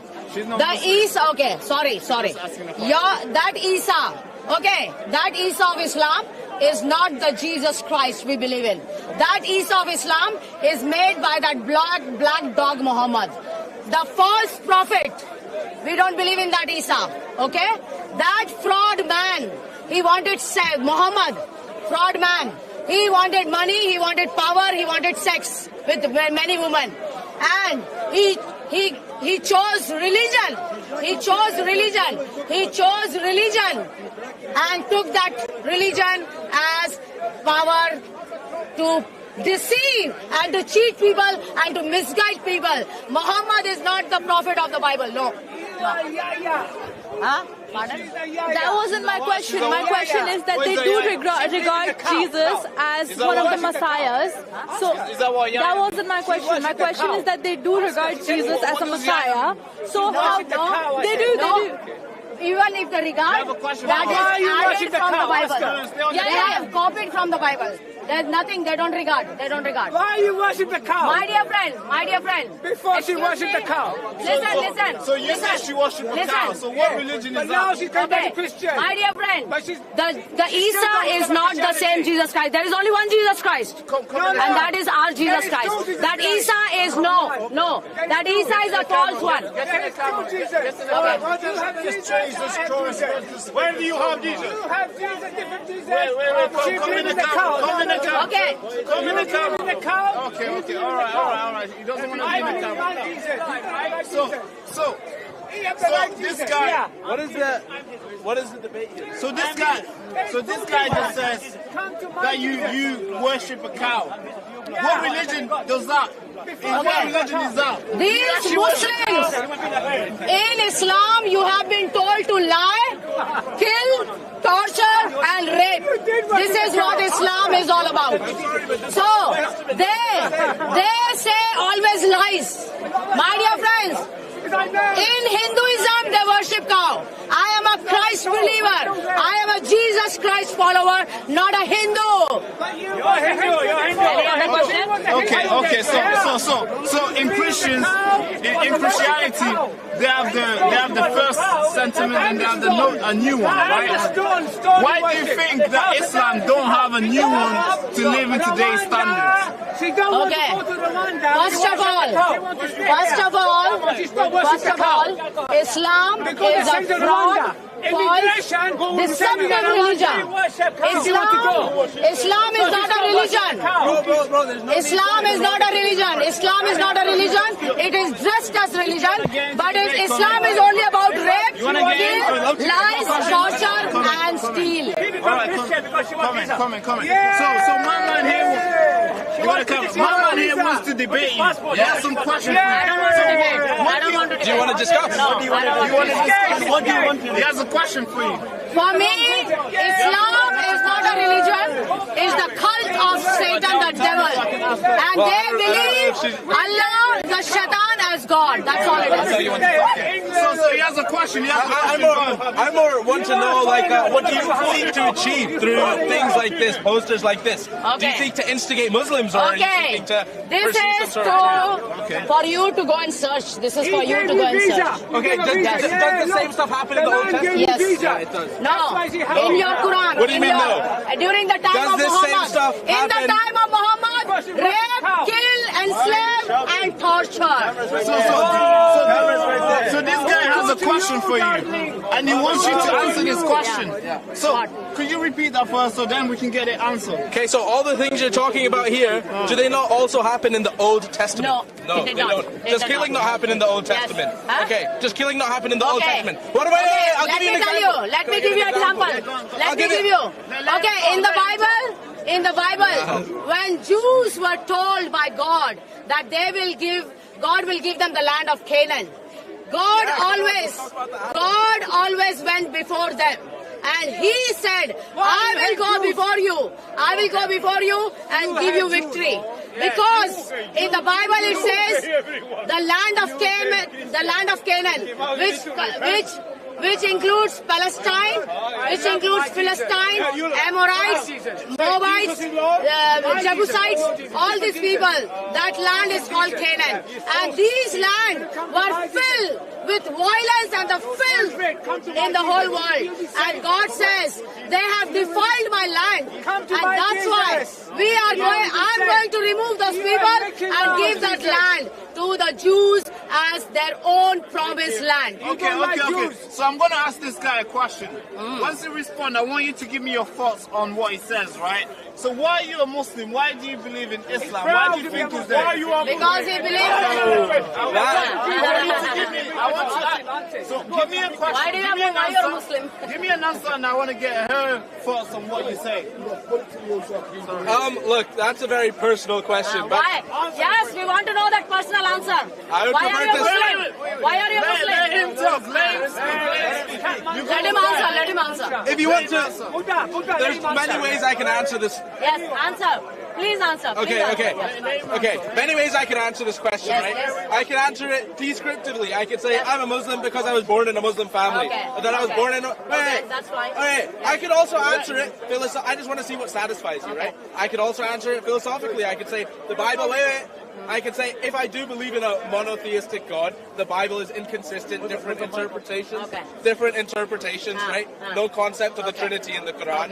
The other things that I might believe in the Quran are things like the concept of the last messenger, the concept of monotheism. Like there are philosophical things in the Quran that I might buy into, that I wouldn't buy into, for example, with Hinduism or Christianity or other religions. But what is that specifically why you are a Muslim? Why do you believe Islam is the way? Just my friend, faith is faith, religion is religion. Why do you believe in Islam? I can't get the right path. I want you to tell me why you Why you believe in Islam? So now he's laughing. He has no answer why he believes. My friend, this is my brother. He can speak better on it than I can. Okay, so you don't know why you believe in Islam, right? So the brother's gonna help. Hello, everyone. So the same question. I don't believe in Islam. Take it away. I believe in Islam for several reasons. Yes. I have my own personal experiences. What experience? But I won't discuss those. No, we want to know experience. Let him talk. I also believe that Islam is the most rational and logical religion. In which way? I believe in this way.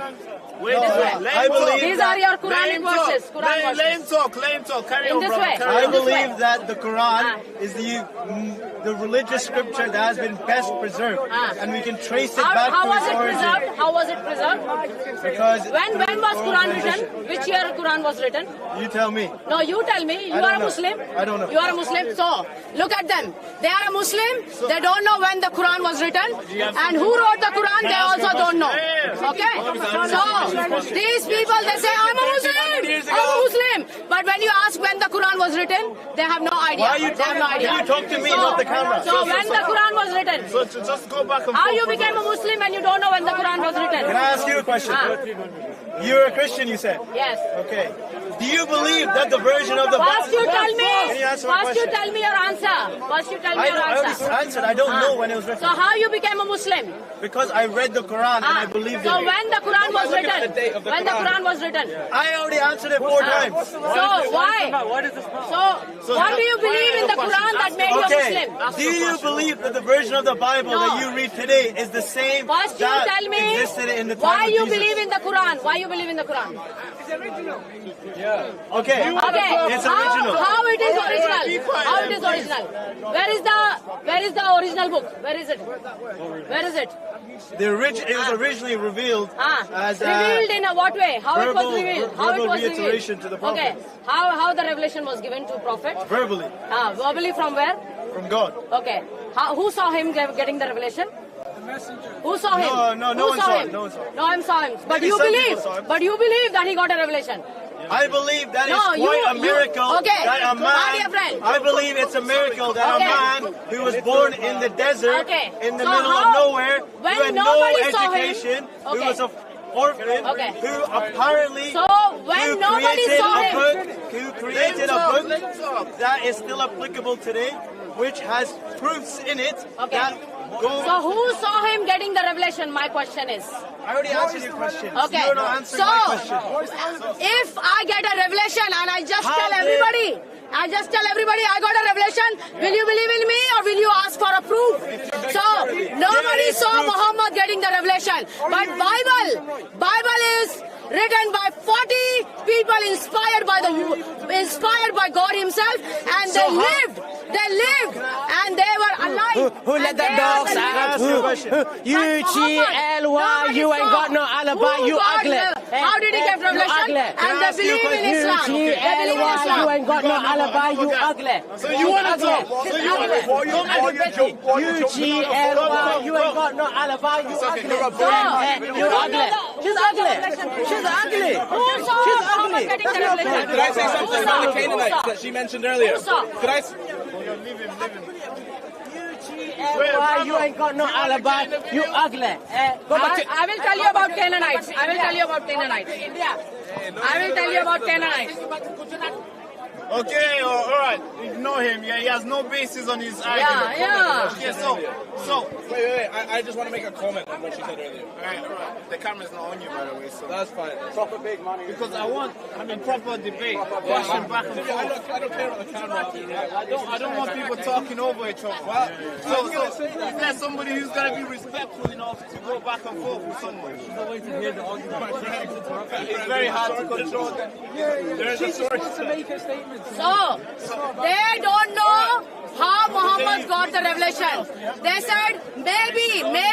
In Islam, everything is maybe. Never, nothing sure. But in the Bible, every author of the book of the Bible has been inspired by the living God.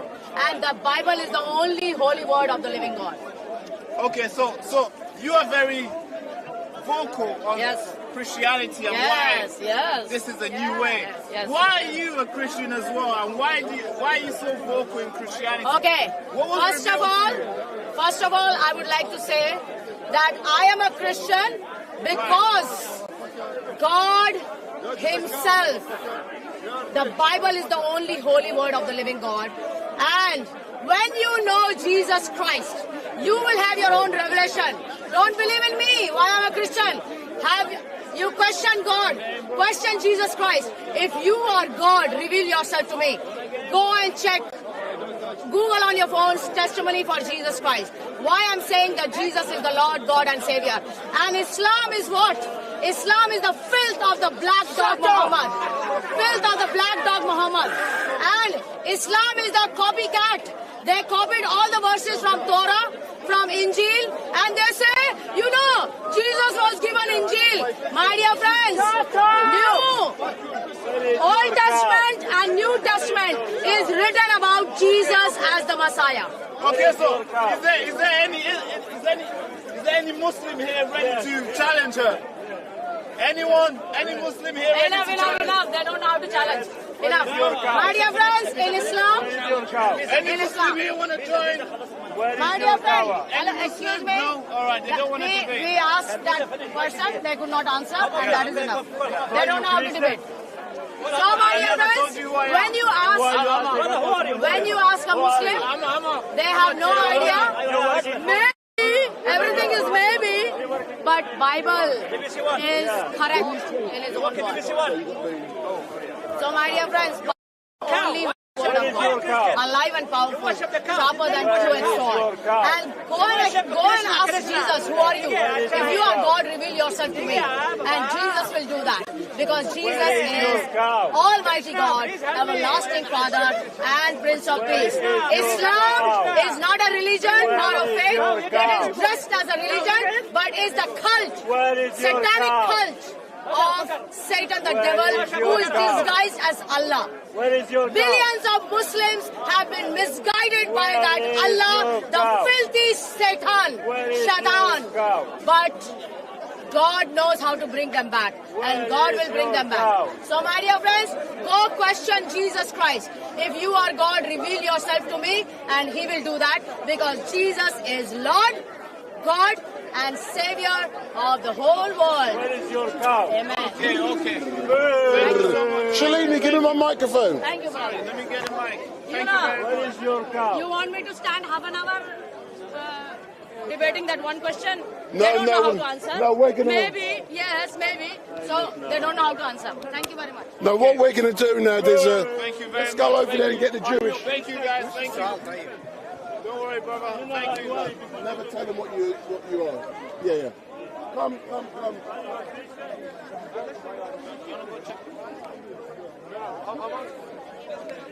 Can I just come in there, my darling? I think everyone has inside them a best version of themselves. And I think if we try Let me finish the point.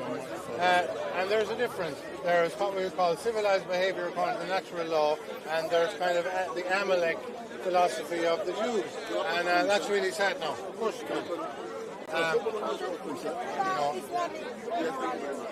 So what I'll do now. But just before that, just to come back.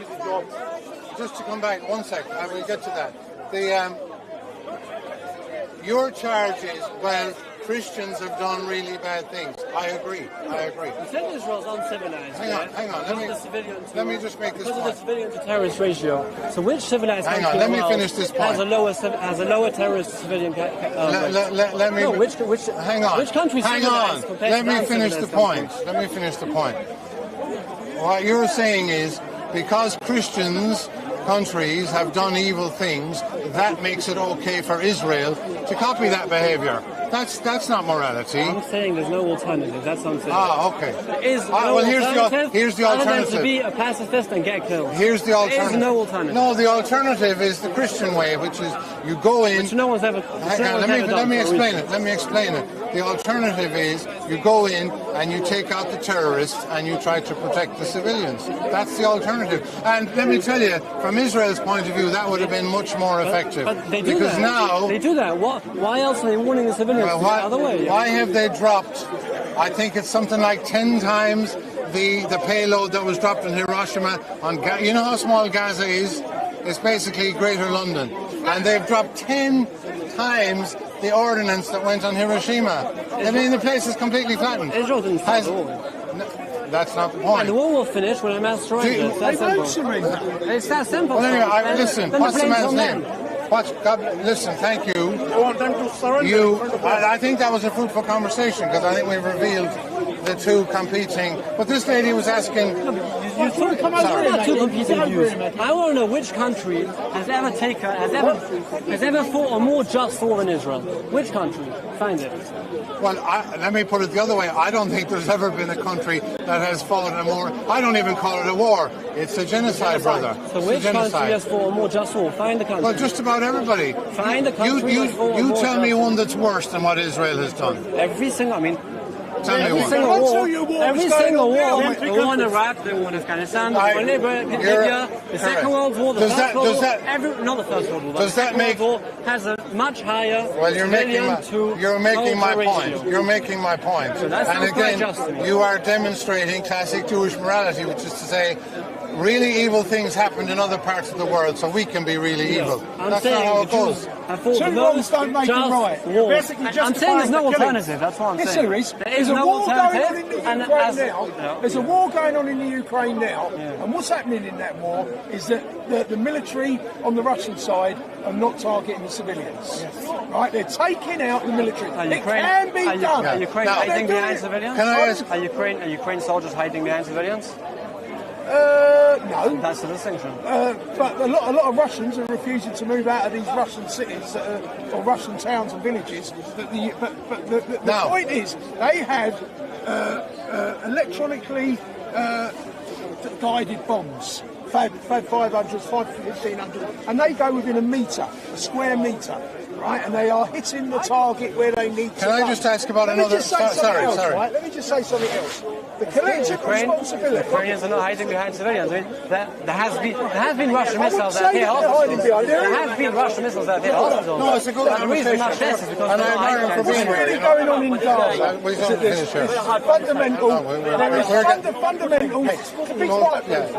there's fundamental tunnels, and they're very deep.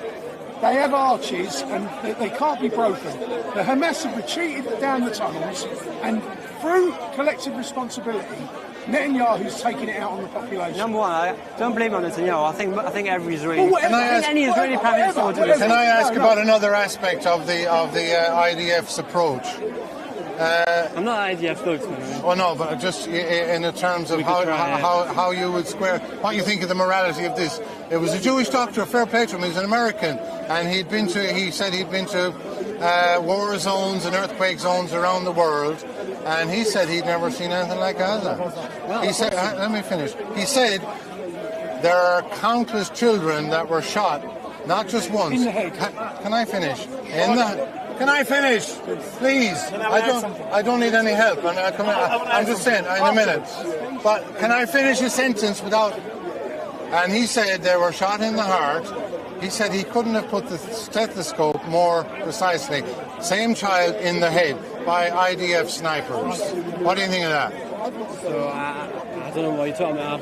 What do you, I haven't seen it. What do you think of it? I haven't seen it. Well, hang on. If someone deliberately if it killed a were, child, I'm against it. Okay, Someone deliberately That's killed a good. child and there's no terrorist, I'm against it. Fair play. Good. We found common ground. I just want to point out I love Israeli that. Good man. soldiers, rogue Israeli soldiers that kill citizens without orders, they get locked up in Israeli prisons. Fair enough. Well, except if they sodomize Palestinians, which they did. And they get locked up in Israeli prisons. Well, that was part of the plan. But the Israeli citizens came along to the prison and said, let him out. And basically, there's a very interesting piece of footage from the Knesset where there's a Palestinian member of parliament and a Jewish member of parliament, and the Jew says, sorry, yeah, and he says, well, is it wrong, sorry, ladies, is it wrong to insert a broom handle in the rectum and the anus of a Palestinian in prison, because this happened. It's called aggravated sodomy. God forbid him to talk about it. And the guy said, yeah, anything, when it comes, I think they call them nukbas, Hamas, he said anything is legitimate. It seems to me you disagree with that, because fair play to you, you also said, look, it's not right to shoot a child anyway, regardless. So, I mean, that's good, that's good. I keep on pointing this out. You forgot, okay. The civilian to terrorist ratio in Gaza is lower than it was in Iraq, lower than it was in Afghanistan, lower than it was in any other, in Second World War, lower than it was in any other war fought in history. I mean, well, like I say, the danger. We should be protesting all the other wars. I agree. I think Hiroshima. I think we're wasting our time in Gaza. That should be like the last on the list. Well, it's happening now. I think that's what makes the difference. I haven't seen anyone protesting the war in Sudan. Maybe I missed it. Well, I mean, do you know there's war going on in Sudan, or maybe the obviously. What's happening in Sudan? Civil war. Against? Sorry? Against? Civil war. Civil war. What, Christians and Muslims? I don't know that much about Sudan. Fighting each other, no way. Sorry? Anyway, we've had a good go. What's your name, brother? Yetzi Sinitsky. God bless you, Sean Upton. Well done, anyway. And I think we had a meeting of minds in certain ways there. Well, you know what? I still think his moral compass has got a lot. Well, no, I think we've shared our respective positions. But no, I do want to say he's right. There have been terrible crimes. I want to add to these wars that he calls them Christian countries. I don't call Britain a Christian country. It happens to be. I don't blame it on them being Christian. I don't call America a Christian country. They're Zionist-controlled countries. They've been hijacked from the top. Do you know that he believes the Mossad committed 9/11? Yeah. Well, I think most of the world realises that now. And the Zionist-controlled CIA. The Zionist and the Zionist-controlled. Everybody knows that. Yeah. And where did they attack? They attacked Muslim countries surrounding Israel. Sorry? And there was no weapons. Afghanistan. Well, that's another Muslim country. Sorry. Right? Afghanistan wasn't a war with Israel. It's a Muslim country. Afghanistan is not a war with Israel. Afghanistan is what? It's not a war with Israel. It's a Muslim country. I mean, they're quite far away. The point is, they're like thousands of but miles hold away. on, you got rid of, when I say you, they got rid of Colonel Gaddafi, they got rid of Hosni Mubarak, they got rid of Saddam Hussein, and then after all that, they tried to get rid of Assad. You're upset Saddam Hussein got No, killed? well, look, I don't want my country getting involved. We was down there in, what was it, in the south of It was a Iraq. mistake to get involved. The British Army, it was a mistake to the get Zionist-controlled British Army, right, couldn't hack it, and the Americans had to step in. What was it down in the south in Iraq? I forget that region. Who is this? Basra. Who is this Zionist controlling the British Army? Why don't we just Why don't we just get rid of them? Boris Johnson's mother, right, is Jewish. David Cameron's mother is Jewish. David Cameron's mother is Jewish. Right? Kate Middleton is she's the mother. He won't have none of this. Command Street, Mike. No, I meant to finish at 4 o'clock. Okay, yeah, as soon as he's on YouTube, he can't do free speech. He gets money. He can't do free speech. I can't do free speech. Straight here. Right, okay. Which? No, but can you do us a favour? I meant to leave. No, it's fine. Well, you put it on there if you want. What? I meant to leave at 4 o'clock. Oh, so did I. I've been here since 1 o'clock. I've been I'll here do since it. 12.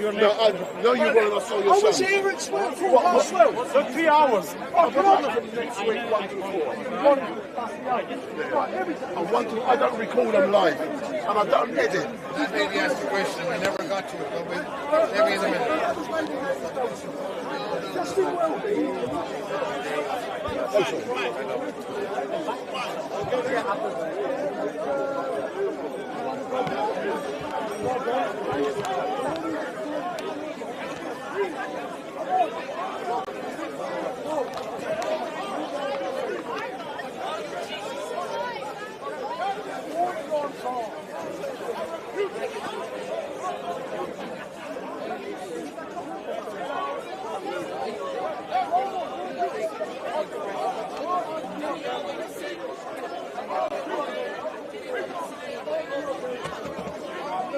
So, big up. And I will be shutting down in a few moments, because if you look at the community tab, I said I will be here from 1 to 4 p.m. and it's nearly 4:30, but I've got to go. I have a big job tomorrow, can't tell you where, but it's a private job, bigger than that stuff I did yesterday. And it's a private job, so I've got to go and drop off some equipment. So it has been an amazing week. Yesterday for me at Uniting the Kingdom 3 was brilliant. Just to let you know, a lot of things that happened yesterday were brilliant. The team will be coming together to look at how we can do things better for the next time. For example, the documentary that was shown is far too long. And because it's so long, people were leaving. That has to be changed. So a 1.5 hour film when people are standing up is no good.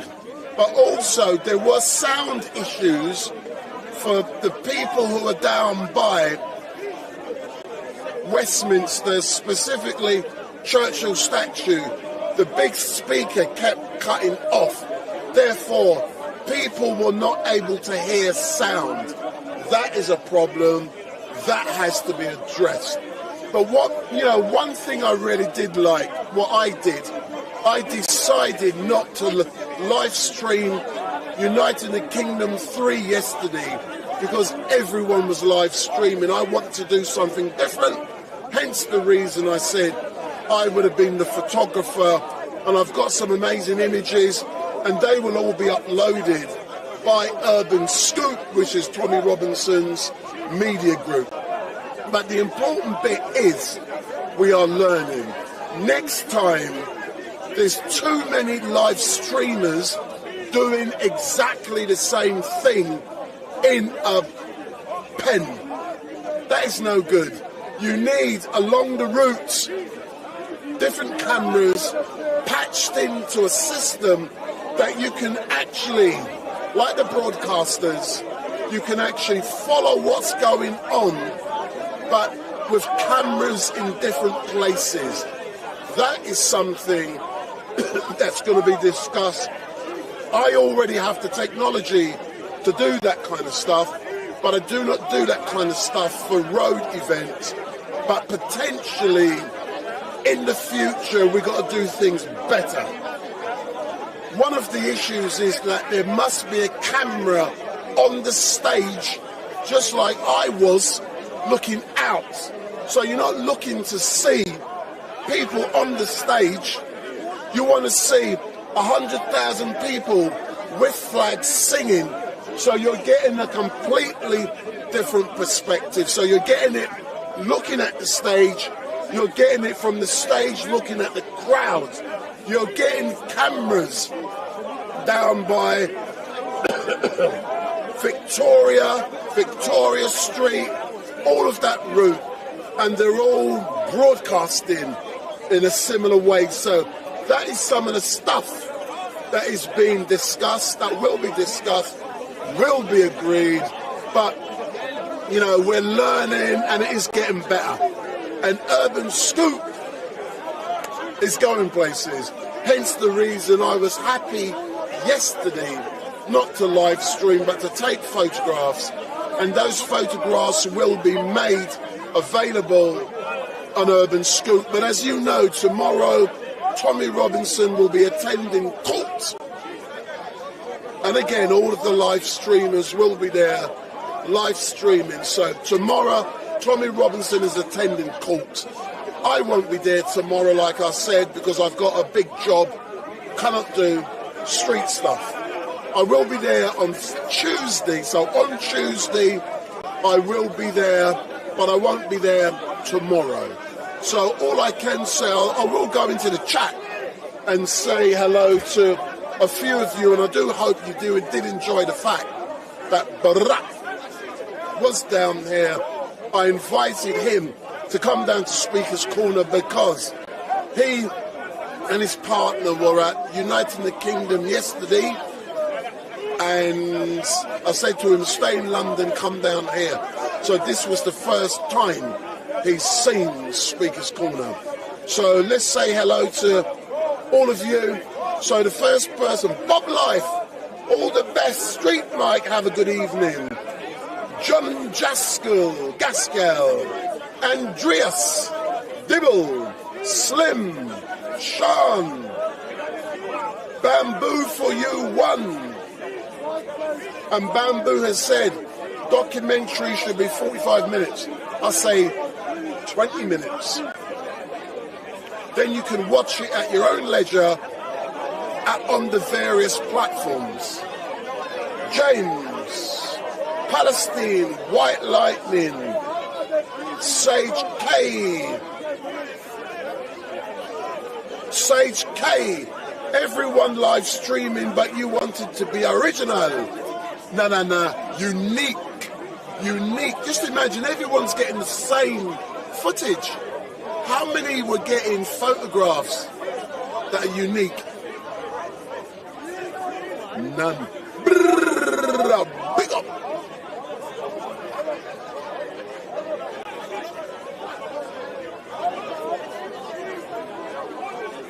Timony. Yeah, that's right. No live streaming yet.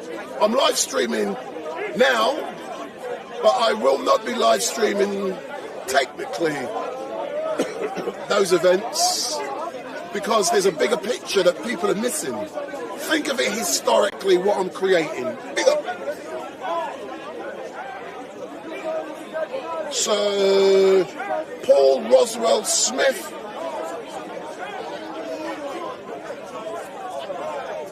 Slim wants to see their dinner plate. Bry Edwards, Andreas, Yvonne Owens, The Equalizer, Daily Washer, Palestine, Israel, Expose, Avenue, big up, brother. That's all I can say. My name is Wendell Daniel from Street Mike. Don't forget, next week, I'm not going to be here. No live streaming from Street Mike at Speaker's Corner next week. What I will be doing, if you were at yesterday at Uniting the Kingdom, you would have seen the guy playing the guitar and singing, and with his bands. Ricky, I'm going to go to his church in Tottenham next week, and then when I finish there, I'm coming here as a heckler. So one of you asked me to come without my camera at Speaker's Corner as a heckler. I was going to do it this week, but because of what happened yesterday with Tommy Robinson's blah blah blah, I decided I'll delay it a week. So next week I will be a heckler at Speaker's Corner, but I should be live streaming from the Tommy court case on Tuesday. I won't be there tomorrow, but all I can say, ladies and gentlemen, thank you very much for watching. My name is Wendell Daniel from Street Mike live stream, and someone has just knocked my camera over, so all I can say, thank you for watching. I am leaving now. Love you lots. I'm going home to curry goats, rice and peas, and pum pum. So curried goat, rice and peas, and pum pum. So that's my Sunday dinner. Big up. So all I can say, love you lots, and let me say So Yvonne Owens has said, thank you for being here. So Sean has just said she stuck the kettle on.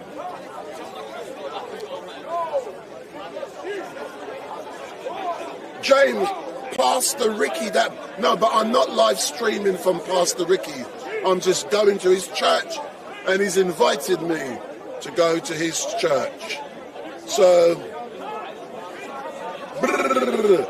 Sean, Sunday, boom, boom. Aye, big up.